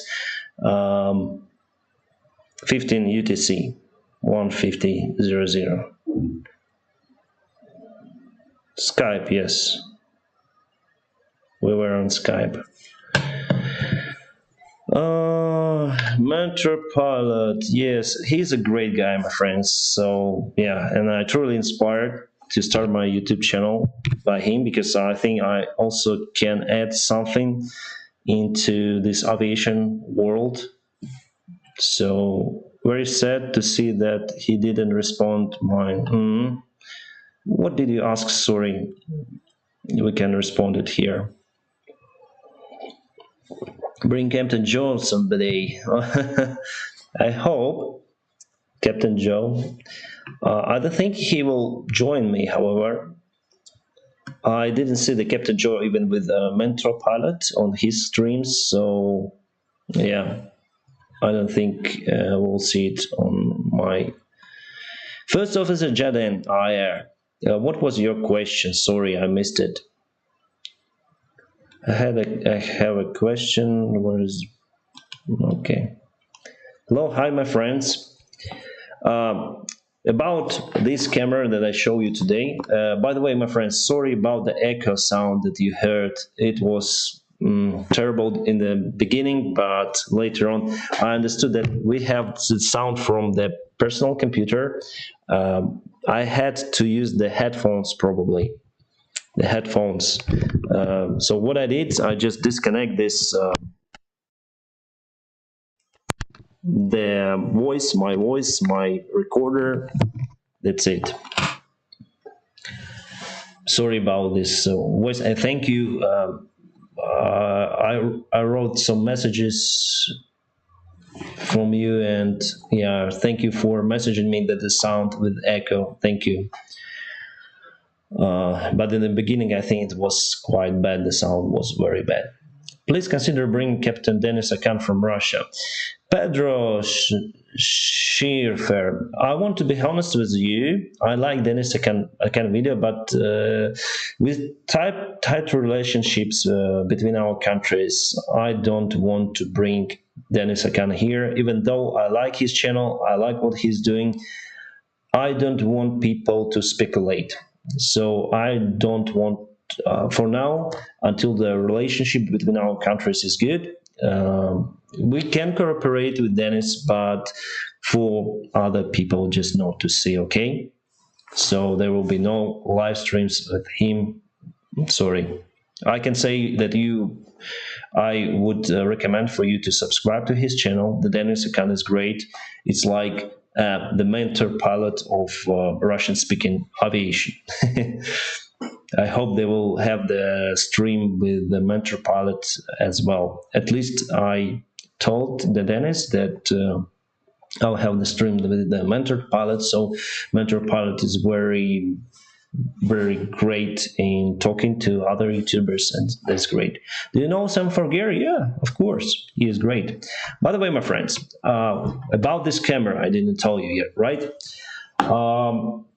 I will use it on Antonov 24, and I'll just open the donation here, so you can see the QR code. I'll show you the browser probably. The text is here. Yeah. So if you're willing to support me buying tickets for Antonov, I'm here for that support. And we're gonna film together on this camera, and you'll see perfect video, the same true style flying the old school airplane. By the way, if you want your comment to appear just here, you may go through the donation and your comment will appear just on screen. That's it. And just for support. If you don't want to support, don't support. Because we live in different financials. We have different financial states, So if you think that it's better to save your money for yourself, of course, save the money. Do not support.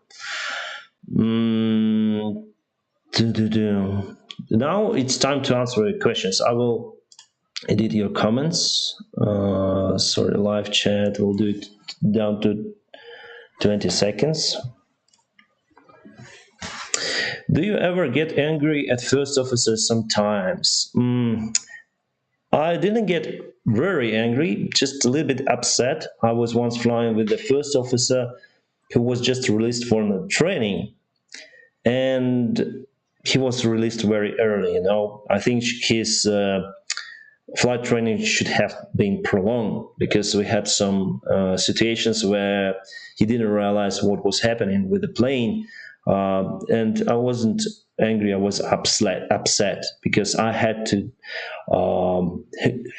do his job, I was like alone in the cockpit. It wasn't with my current airline, but it was one day. I have flown Motor Siege Antonov 24. Would you want to fly Yakovlev 40 also, or even Ant 74 recommended? Do they have Antonov 74? I didn't know. Yeah, I might. It depends on situation. Maybe we can have the funds to fly both Antonov 24 and Yakovlev 40. What I'm gonna do? I'm gonna fly from Kiev to Odessa, maybe Chernivtsi, and I'm gonna film the review of the flight itself, and also maybe a review of the city. One dream fulfilled, next dream. 7-4 gear. Mentour pilot had the collaboration with 7-4 gear, but say that maybe it's very hard to get the 7-4 gear, to get the Kelsey for the streaming, because he's flying the cargo airplanes, and yes, he flies all over the globe, and it's hard to get him here. Oh, sorry guys, I will access the live chat. Here. Dennis, what do you think Dmitry Antonov's channel? He has a wonderful channel. He has a very great channel, and I know him personally. He allowed me to film the review of the Marie Antonov 225. Oh, I should have said about it to Mentor pilot that I forgot to tell him about it, that he should come to Ukraine and visit Antonov Airlines because it's the unique opportunity. One day, of course, after the situation improves. You used to be an ATR pilot before. Now you are a pilot Boeing 737. So which airplane do you want to pilot in the future? I like the 737, the airplane that I fly now. I also like the Airbus 350. 320 as well, probably, but not as much as 350 or Airbus 220. So maybe also the Boeing 787 is my favorite. So I would maybe like to fly more modern airplane, a little bit modern. But for me to fly the Boeing 737, okay, I love this airplane. As I said to you, it's one of the most safe airplanes around. It's possible to land at Cessna 152 on the water without injuries because it has a fixed landing gear, so the plane might flip over. Flip over. Could be. And that was my thought about the Tecnam 2002 that I fly. It also has the fixed gear. So I thought, like, if I land on soft pavement, not only water, but the soft pavement, the field or something with the grass, with the high grass, would it tilt over? Could be risky compared to the airplane with a retractable landing gear. Yes, they have used mainly for cargo flights, but it's fast combat version. Can newly released first officer bring the plane down safely if captain is incapacitated? Of course. Sagar Boyle asked me this question. Sagar, if the first officer has the rating in his pilot license, for example, Boeing 737 first officer, it means that he granted the permission to do that in case of pilot incapacitation. And it means that the examiners like Mentour pilot or maybe other examiner, they granted their permission for the person to fulfill these duties. So, of course, if the captain becomes incapacitated, the first officer takes all the responsibilities, all the duties of the captain. And actually, you can safely land the airplane being just alone in the cockpit. Nowadays, the cockpits, they are universal. Whether you fly from the right seat, from the left seat, it doesn't matter. So just follow your duties and the duties of the captain. Good question. Hello, I'm back. All right.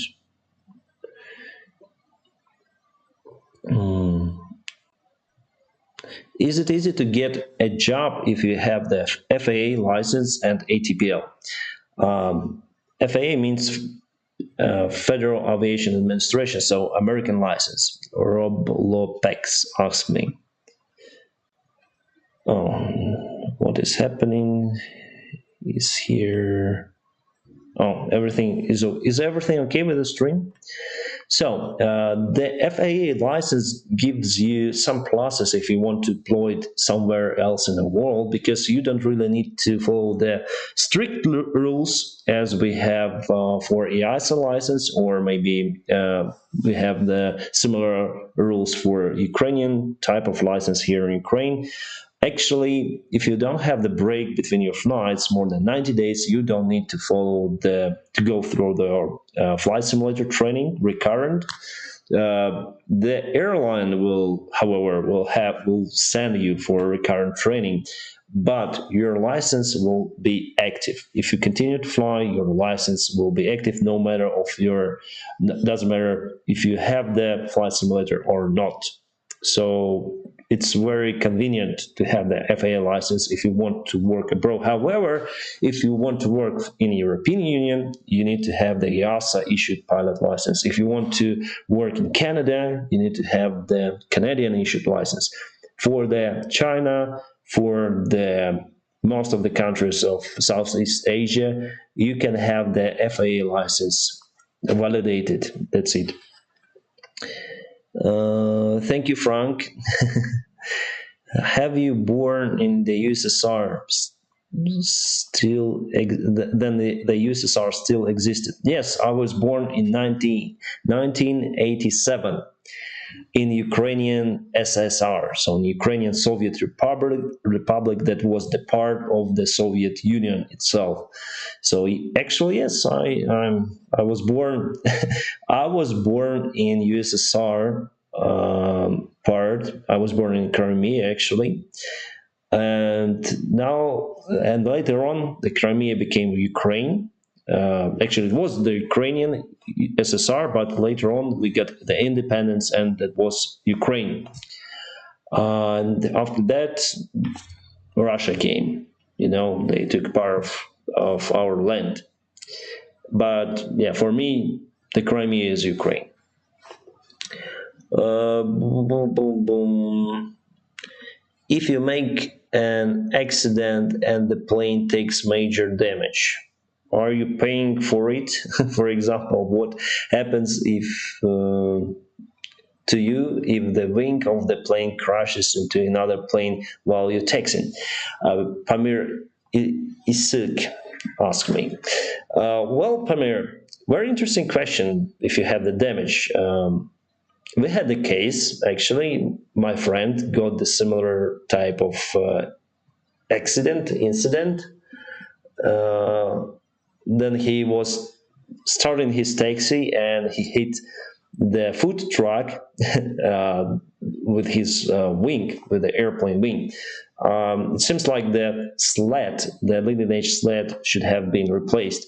But we have the insurance for that case, so you don't need to pay. Of course, if it's your fault, there will be investigation in any case. But if it's your fault, of course you'll have some, not the fines, but probably if you were a captain, you can be like first officer. They say no, it's too dangerous to get this guy as a captain, because he fulfills the full responsibility. So it's better to keep him as a first officer for some time, and later on we'll see how he performs, how he or she performs, and we'll maybe bring him as a captain once again. But for sure, if it's your fault, in most of the cases you have such punishment, but not with money. Maybe if you have pluses to your salary, like premia, we call it premia, extras. Like if everything were fine, you have some extra salary. That's what we may find for Chinese airlines. They have the great salary, but finally, then you look at their salary, most of the part of it is like extra salary if everything's okay. But if you had a not a hard landing but very firm landing, they will take the money from your salary, and so on, so on, so on. So yeah, sometimes you can have fines, but you don't need to pay for repairs of the aircraft. I hope you understood. Oh, First Officer Jane Iyer. Okay, sir, I have no leave early to take rest from laptop. See you later. Sorry that we didn't answer your question today. Is piston engine failure rare than jet engine? No. Jet engine failures are more rare compared to the piston engines. If you have a car, if you open, how to say it in English, capot. If you look through to your engine, you'll see that it is a very complicated thing, and there are lots of things moving. It's moving one way, the piston moves one way, then other way, very fast. All the valves are moving. In jet engine, everything is rotating, so you have the constant movement. You don't have this, G-forces to your engine. And for the piston engine, of course, the possibility for you to lose it are much higher. And that is what we see in aviation statistics, that in general aviation, if you fly the piston engine aircraft, the chance for you to lose the engine is higher compared to commercial aircraft. But you need to be prepared for that. For me, I fly also piston engine small aircraft on the weekends, so I always prepare for it. I mentally prepare, like if I lose the engine on a takeoff, if I lose the engine on a glide, what should I do? What should I do?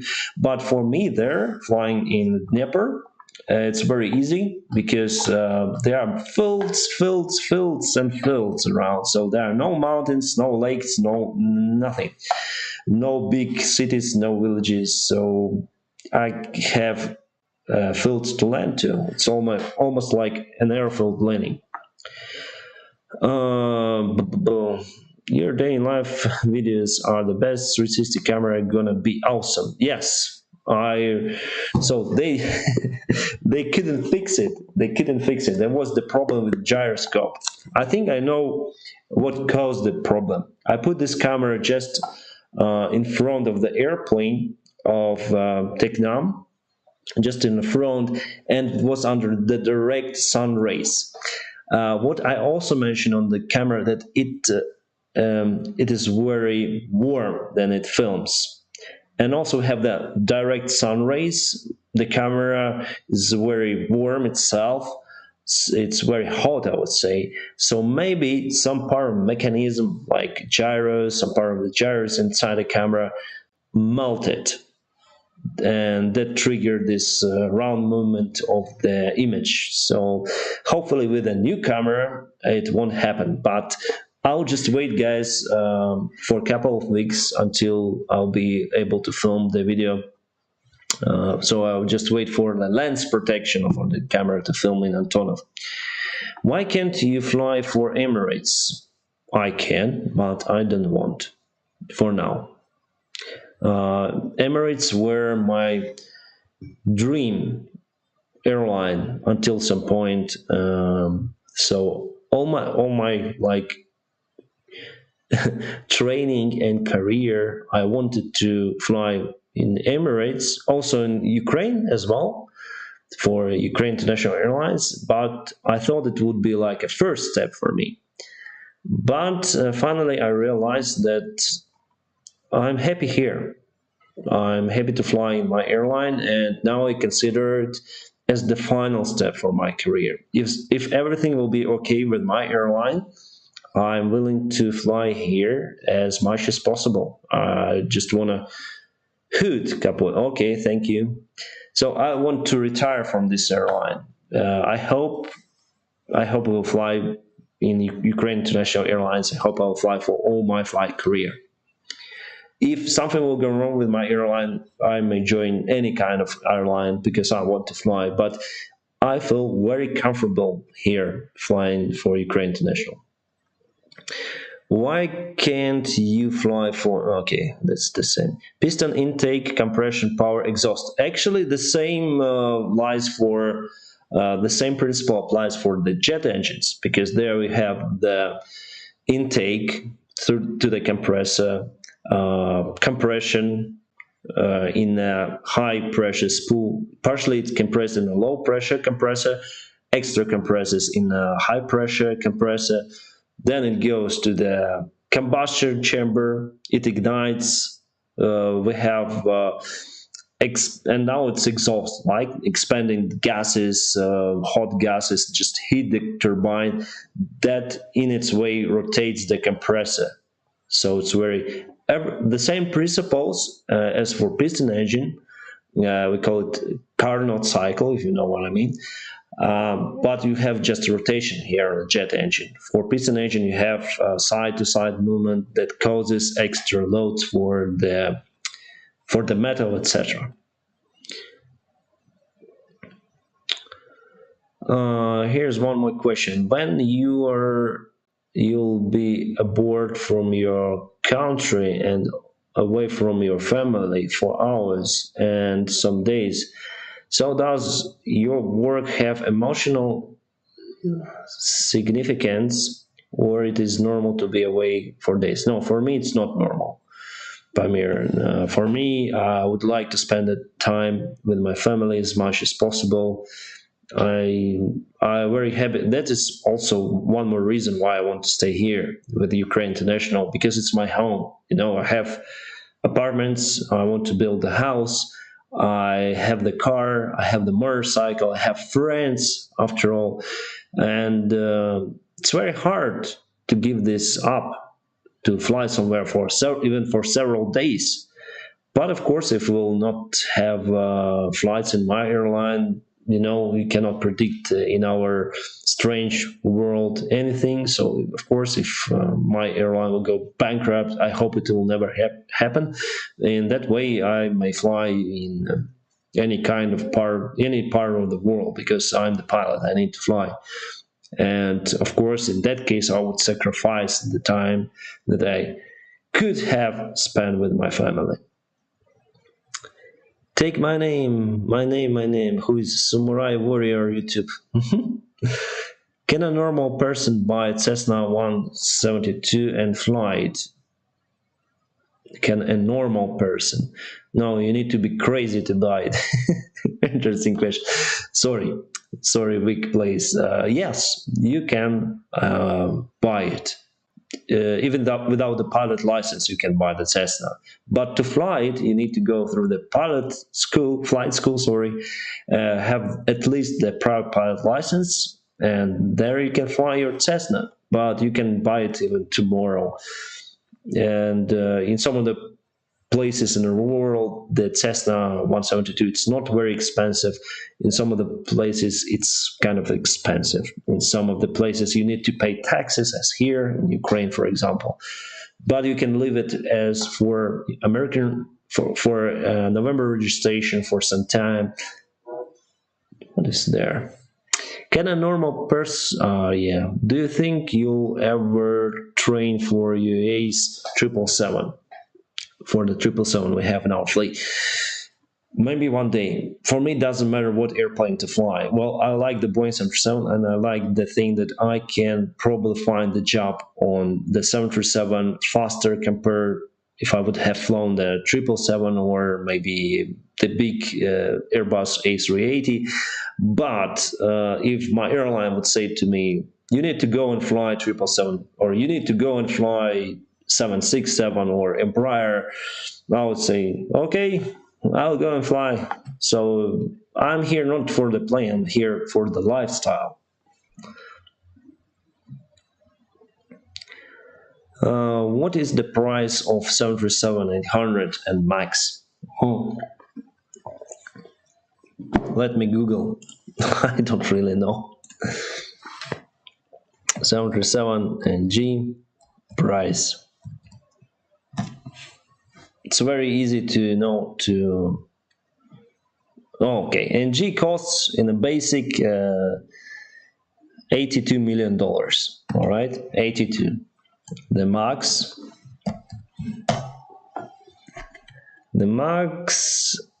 wow, the max costs even more, 121.6 million. So quite expensive compared to NG. But what it does, it saves the fuel. It's 15% more efficient compared to NG. So that's what you pay for. How does a pilot license look like?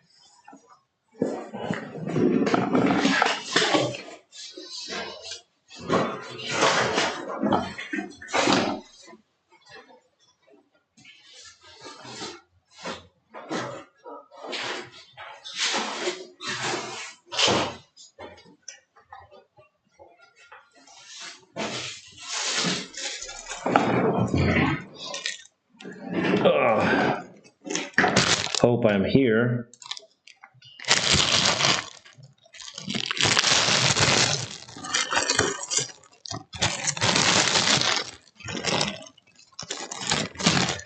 I just want to show the pilot license. So it's like this, the paper. I have two ratings here, the 737 and single engine piston rating. And you need to have the passport because there is no photo. And I'm gonna show you the old license. That's the new type of the license. The old type of the license was like this. So with the picture. And we had the extra to the license, like edition, like saying your English level and everything. And here's your airplane. Hope you can see it, right? It's in Russian and English. So it's the old one. Actually, you had two papers for the old one, this and this. And for the new, you have just one paper. It was introduced in Ukraine just a couple of years ago. and I like it. I like it more. For the medical certificate, it's the small paper like this, but if you open it, you'll see how big it is. And here, oh, sorry for the sound. And here you have the dates for your next medical. So you have examination date that was held in March, and there then it expires.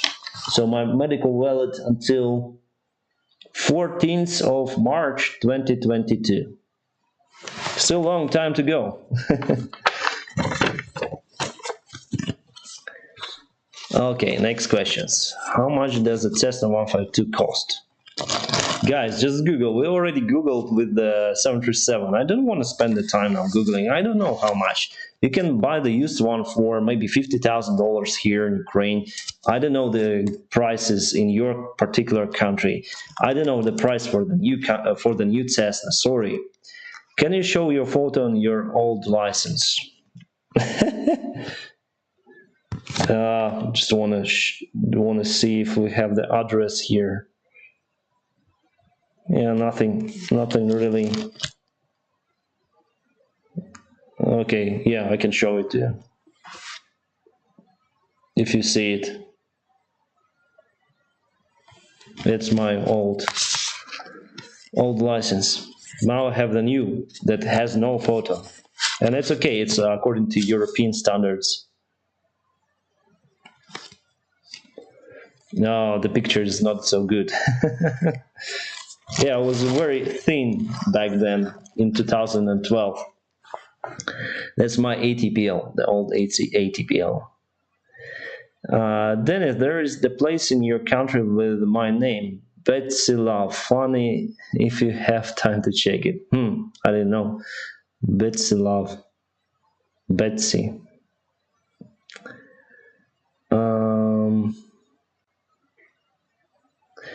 Only military jets have ejection seats.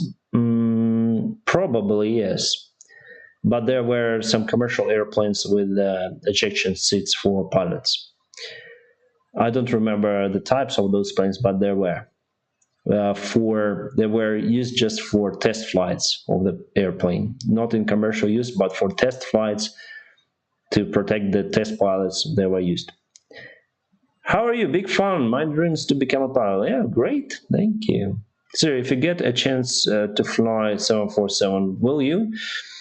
Yes, I think this airplane is not very perspective for future flying, but anyway, I think if we'll have this airplane in my airline here with the same schedule, I would fly it. I like this airplane. It's probably one of my favorite airplanes, 747. I like the way it looks. Fantastic plane. Sadly, we won't see it flying anymore for commercial use, but for cargo only. There a guy in Instagram under your post looking just like you named Max. Is he your brother? Okay, no. Sorry, the photo was blurry. Yeah, because the camera cannot focus on it. Dennis, take love from Bangladesh. Thank you.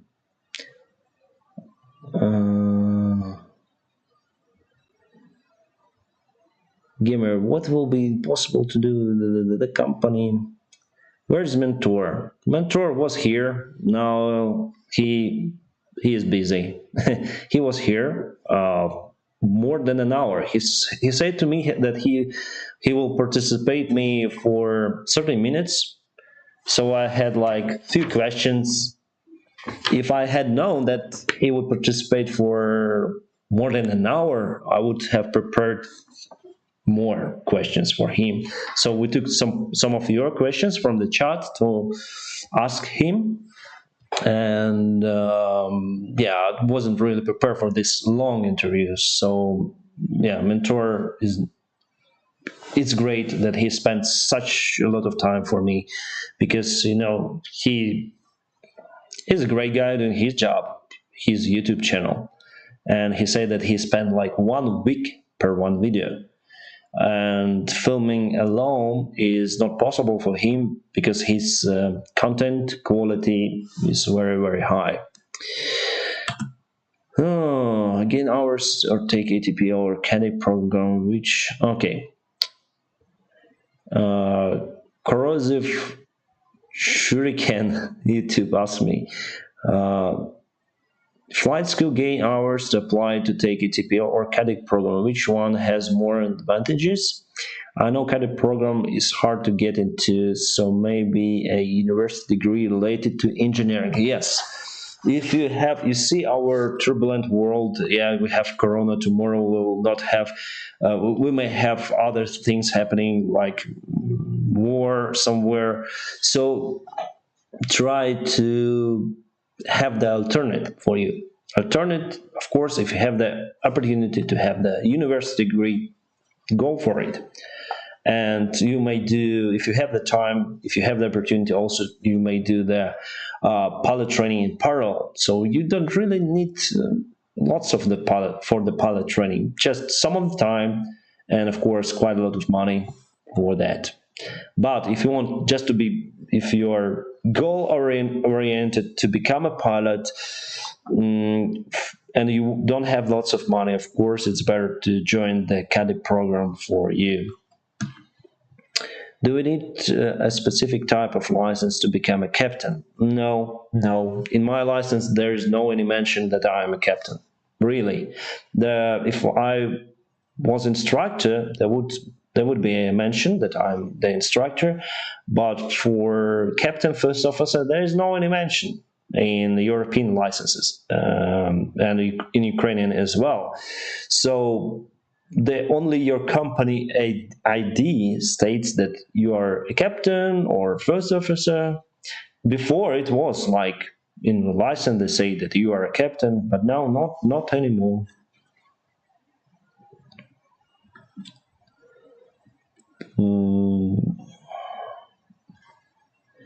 Is the 737-200 safe? If it's maintained, it is safe. According to safety statistics, the NG is safer.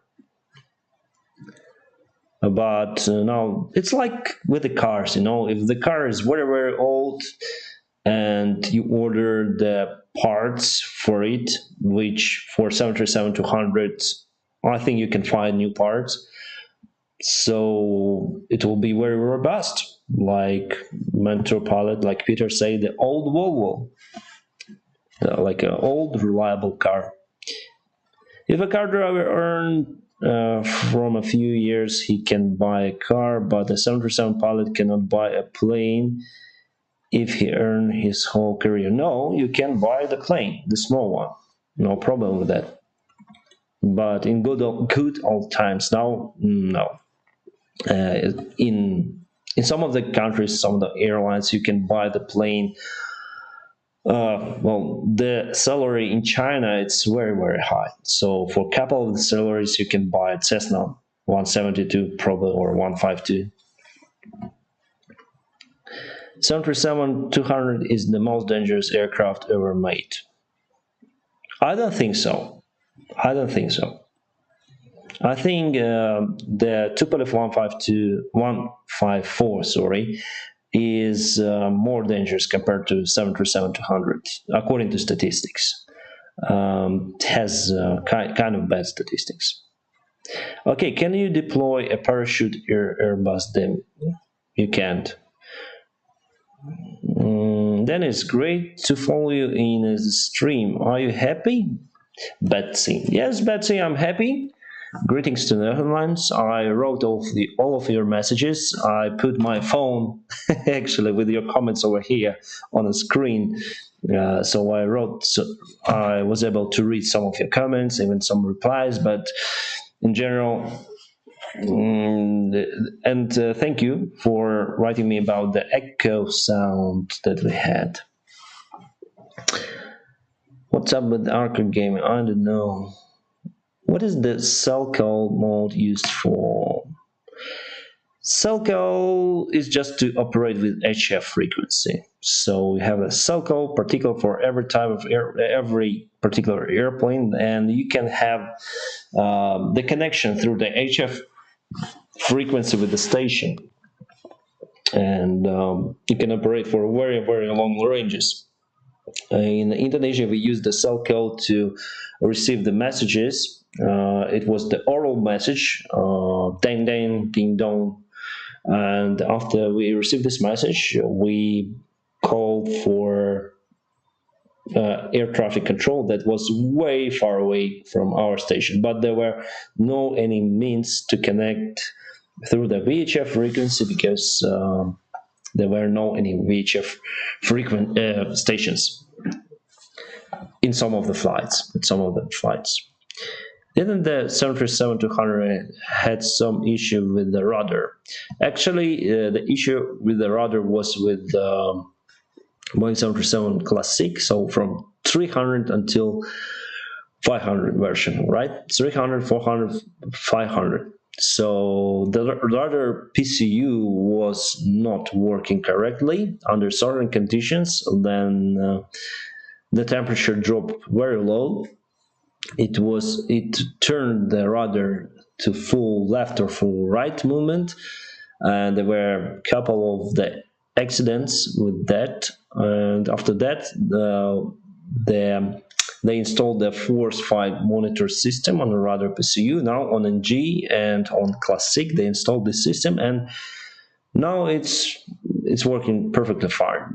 Doesn't matter on the temperature. Why don't planes have parachutes? Because you won't use them on that height, on that speed, so they're completely useless. However, you can have like capsule. There are some projects to install the capsule, like a fuselage capsule in the airplane. So if something goes wrong with the airplane itself, the wings separate, everything separate, the tail part, and this capsule comes down on a parachute, like cosmonauts, the spaceman coming on the ground on a parachute. So that similar thing happens to the aircraft fuselage. They're still concepts. I think it's very hard to implement them in real life. Hi, then I just finished secondary school for good. How things? Things are fine. Thanks for your comment, for support, and for watching this live stream. Good day to you. We're gonna finish in, I think, 10 minutes or something. Who is your example in aviation, Betsy? Well, for YouTube, I think Mentour pilot Captain Joe. As for 7-4 gear, no, I'm not so. I don't have such sense of humor as him. Blanc Caleria, not really my style. But in general, I think on our own. But in aviation, I have my friends, instructors, who are example for me how pilots should develop as a professional. Have a not close, but close mates, probably from my motorcycle club, and they are fantastic. The guys are fantastic. They are very professional. I'm still way down to reach their level. Please answer, if a pilot crash lands safely due to some reasons, will they have to face any issues, something from government or the airline? Can they continue flying again normally? If it wasn't their fault, they can continue fly, and it's the normal practice. I know one guy, the Captain Razak from Garuda, Indonesia, and he said like, and he was involved in an accident, and I was speaking with him once. I was delivered home on shuttle car, and we were talking together. And by the way, you can find this investigation video on Mayday or National Geographic videos on YouTube. So he lost two of the engines and he crash landed the Boeing 737, as far as I remember, 300. And he saved everything except of one. The flight attendant died on the after part of the airplane. But in general, all the passengers were okay, and captain continued flying. So no problem with that. They entered the hailstorm, and the engines they just surged because of they were blocked by the hail. Hello, Dennis. Greetings from Finland. When is your next flight? My next flight is coming this night, actually. I have a flight at 5 a.m. or something to Hurghada. Yeah, 3:50, no, 4:30, as far as I remember, in the morning. So I'll spend like 10 minutes with you, and later on I need to go sleep. Because I have a flight tomorrow very early. Some for gear content is another category. Yes, I would agree. Collab with Captain Joe. I don't know. We can do it. For Mentor Pilot, it was like randomly. I didn't write to him for collaboration. He was just participated in one of my streams, and you, my friends, you asked him, can you collaborate with the pilot blog? And he say, okay, we can. And he spent more than an hour. Crazy. Hello, Dennis. Greetings from Finland. Then your next flight already answered. Are you using yoke or side stick for Microsoft Flight Simulator? Joystick. Now, will the trainer, because I want to buy a good one, I have the simple one, Logic. It's covered with dust here because I didn't use it for a very long time. Haven't been using it. Oh, yeah, we need to do some streams on the Flight Simulator. I think it's more entertaining compared to usual streams. But here I may answer your questions. Well, so we have a good interaction with you today. There were many of the people when the Mentor was live, quite many. Will we be trained to talk with ATC during the flight lessons? Of course. Are you famous in your airline and any passengers want to take photo with you by recognizing YouTube? Well, some people, they know that I film from my airline, my colleagues, but in general public, I mean, Ukrainians, they don't really know. The aviation lovers, they probably, some of them, but we speak English here. And for most of the citizens, Ukrainian citizens, it's not understandable. So yesterday I had a flight to Istanbul, and I met a couple of guys from the ground handling, and they say, "Oh, Dennis, we know you," and it was fantastic to meet them in Istanbul. And they work for Havas or something, the company that provides the ground handling for us in Istanbul. So they were very happy, and me too. We took a photo together, in the cockpit. Interesting. Boeing stole my idea of 737. What if plane crashes with pilot error? Are their licenses gonna be rejected? What are the things they will face? If for pilot error, the pilot license gonna be rejected for sure.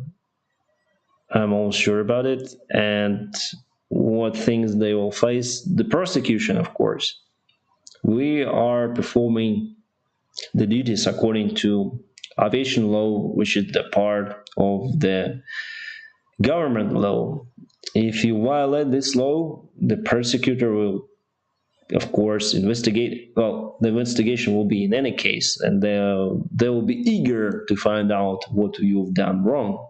If you done wrong and that led to the accident, to the air crash, as you said, you'll have severe circumstances for your career and for your life.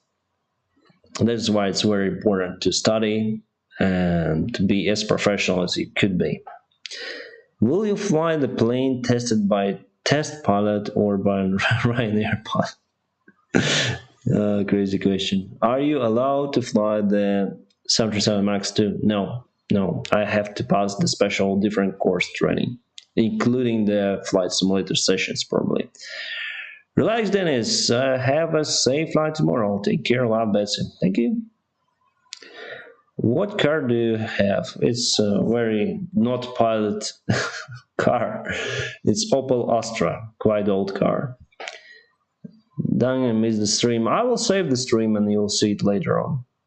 How often do you fly to Gatwick? I was there more than 1.5 years ago, so quite a lot of time. What is your opinion to gliding soaring? Haha, Felix. It's my passion. I cannot afford it right now and couldn't afford it before, but I started my career from gliding. And if we speak about the pleasure that you can get from the aviation, I would consider that gliding or soaring as the most interesting way of getting the pleasure from flights. You do not fly. You in some sort fight with the weather. You fight with yourself because you fly without the engine, right? And you need to find the proper place where you can climb, where you can use the nature, the weather, for you to climb, to get the height, and then convert this energy into the potential energy of the height into kinetic energy when you can lose some height, gain some speed, and then you race together with other gliders, with professionals who know everything about the weather, almost, and you challenge yourself. So it's like being on the racetrack. Then you are in competitions, but you do not. You have very high competitors, high-level competitors, but not only them. You have the weather that you also need to compete with. So it's very hard. I was very sweating to flying the glider usually, but then you reach the cloud base altitude, quite high altitude, from the very bottom. So if you lose the high, like once I lost the high down to 200 meters, it's quite low. And I started to circle a little bit because I was in the final approach and I asked for, can I circle this altitude? They say, okay, just be cautious. Okay, I circle, and I reached 1,500 meters. It was the feeling of pleasure that I have never experienced flying the commercial airplane, general aviation airplane. So there you can fly.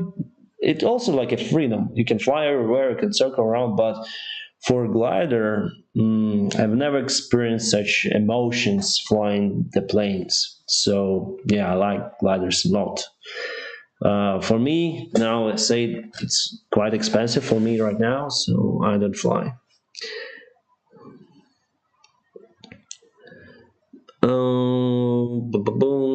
Maybe out of context, but do you think it's a good idea to start a pilot training these days, knowing the fact that it's gonna take like 2 years? Yeah, lovely baguette. You can start. I think you need to research your particular local market, right? In most of the cases, I see that the aviation will already start to recover, and it will recover in 2 years, as you said. So count on that. But of course, as mentor pilots say, we talk together with him about it. So you need to understand the realities of. But if you really want to become a pilot, doesn't matter, go for it. And I think it's the best for me. It is the best time to start the training. Like in 2-3 years, you may finish it, and there will be jobs available. At least I think they will be available in Europe or United States. They're available even right now, I think. How does ADSB work? I heard ATC says ADSB identified that crossing the Atlantic. And how frequent do pilots do position report over HF frequencies rather than using CBDLC? I'm not I'm not long haul pilot, so we do not use the HF frequency in Europe. Here in the middle, flying to Middle East Europe, CBDLC we use flying to Europe, but is basically what you see on a flight radar, that signal, and it gives the altitude information, speed information, many other things to air traffic controller. So they see you all the time. So it's good. For the full information about ADSB, I think I need to film the video about it to explain you everything. All right. Boom, boom, boom, boom, boom, boom. I'll find tomorrow. Yes, tomorrow early morning, and I'll film on this camera tomorrow. Woohoo! How difficult is it to communicate with air traffic control? Because I barely understand you guys' communication. Yeah, sometimes it could be difficult. Just yesterday, I asked for the A2C clearance. It was like very abrupt, and I had to guess, I asked to say again some of the parts. Sometimes it's crappy, but usually it's okay. In Cairo airspace, it's crappy. Sometimes, yeah. Here in Ukraine, it's perfect, actually. But there are some areas in the world that they're not good. Can you land without landing gear? Yes, but it will be crash landing. Will you react to Mr. Beast playing Microsoft? Like you reacted to PewDiePie. Mr. Beast, probably if he's an English speaker.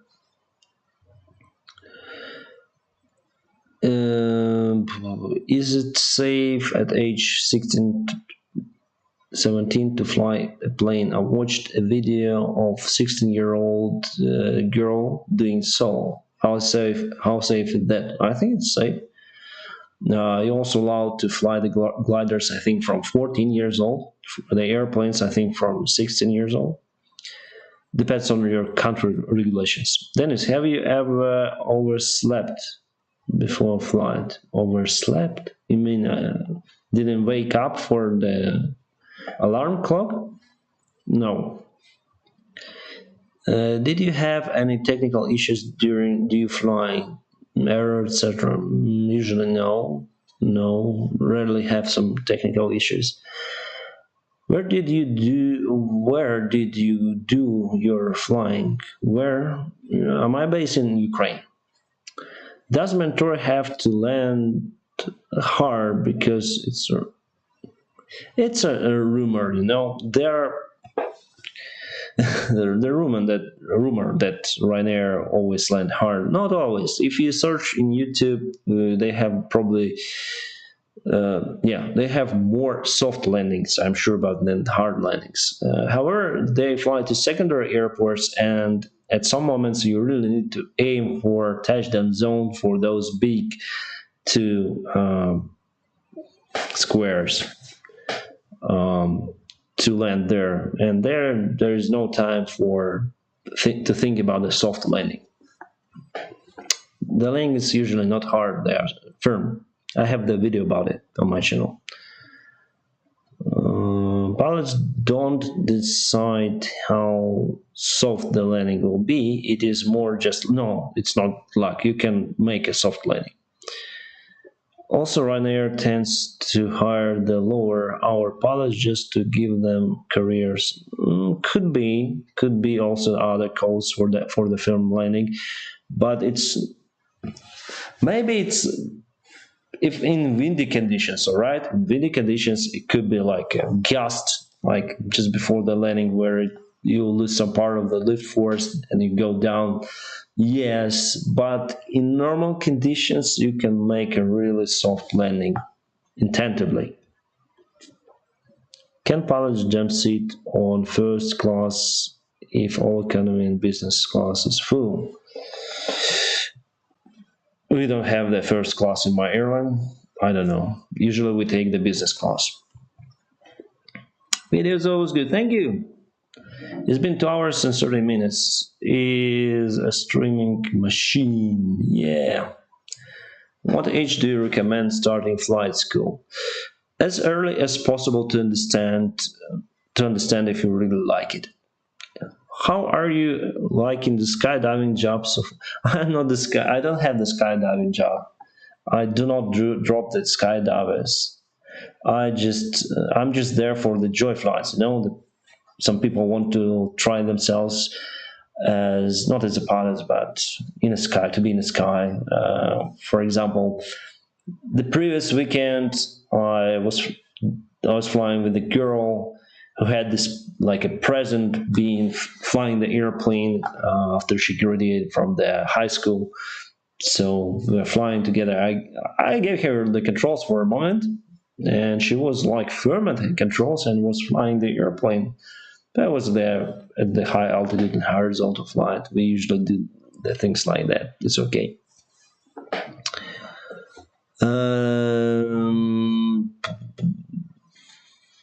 Dennis, have you ever seen an unidentified aerial phenomena as UFO while in flight?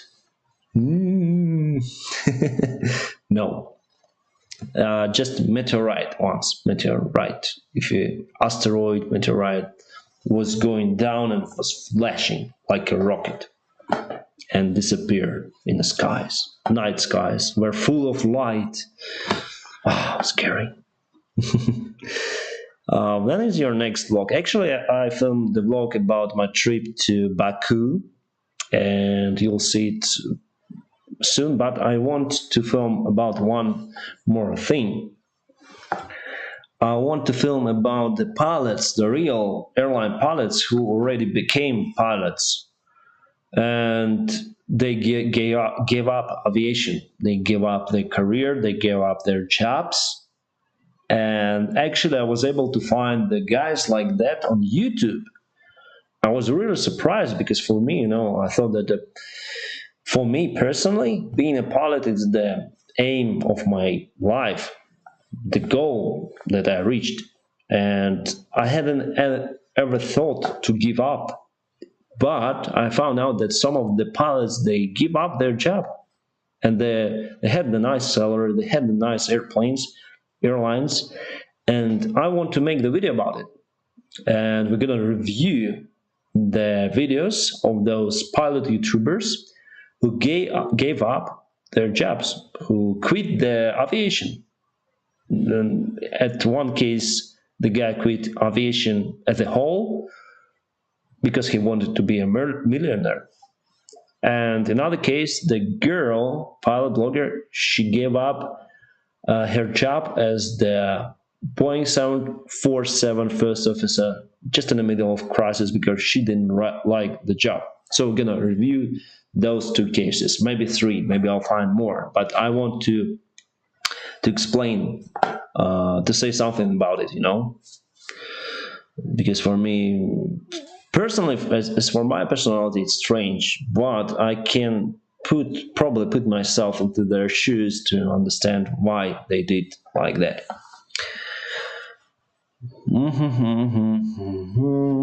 Do you know Pilot or Bet? Or Bet 1747? No. YouTuber? Are you allowed to show the entire startup procedure of the 707 NG? Why not? I have it on my video. Why are these a lot of Ukrainian airlines that fly to Egypt? And why do they depart sometimes very early in the morning? I don't know. For me, it's also the mystery. Maybe because we need the planes here for the other flights. Maybe that is why they depart very early in the morning, and why lots of Ukrainian airlines, because Ukrainian people like to have the their vacations in Egypt.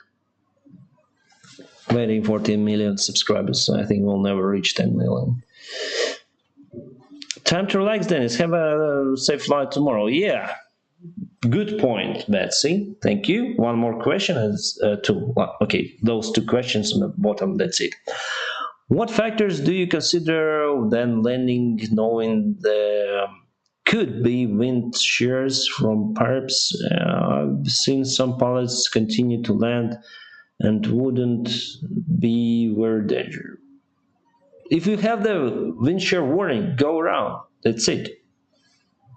If you have the wind shear warning in weather, Mentour, you need to just be prepared. Consider that as probably you have the wind shear warning. If you have wind shear, go around. That's it, and the airplane will tell you to do so.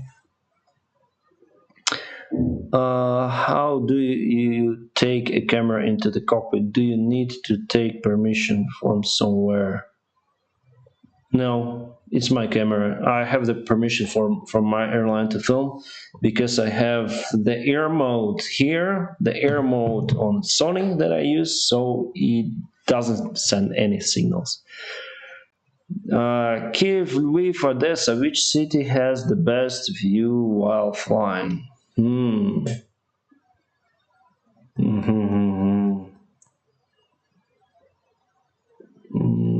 I don't know, not Kiev, because you land in Mariupol, but then if you fly to Zhytomyr airport, I think it has the best view because you overfly the Kiev city.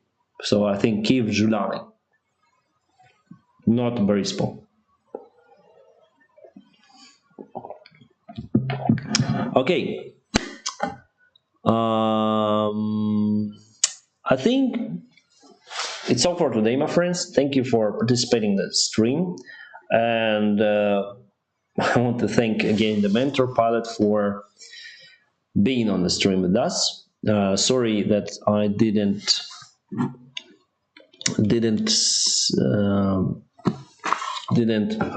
how to say in English. Sorry that I didn't speak out your questions to Mentor pilot. Lots of the questions, some of them I spoke, some of them not. Sorry about it, because I had my own questions to Mentor pilot, and I hope you are okay with it, my friends. And thank you very much for watching me. I hope you are awesome. Otherwise, you won't watch my live stream here. But anyway, follow the awesome guide checklist as usual. So like this video, subscribe to my channel, ring the bell, whatever it means. Thank you very much for watching this video, and have a great time. We'll see more of the videos with this new camera. Woo! Bye-bye. Bye-bye, my friends.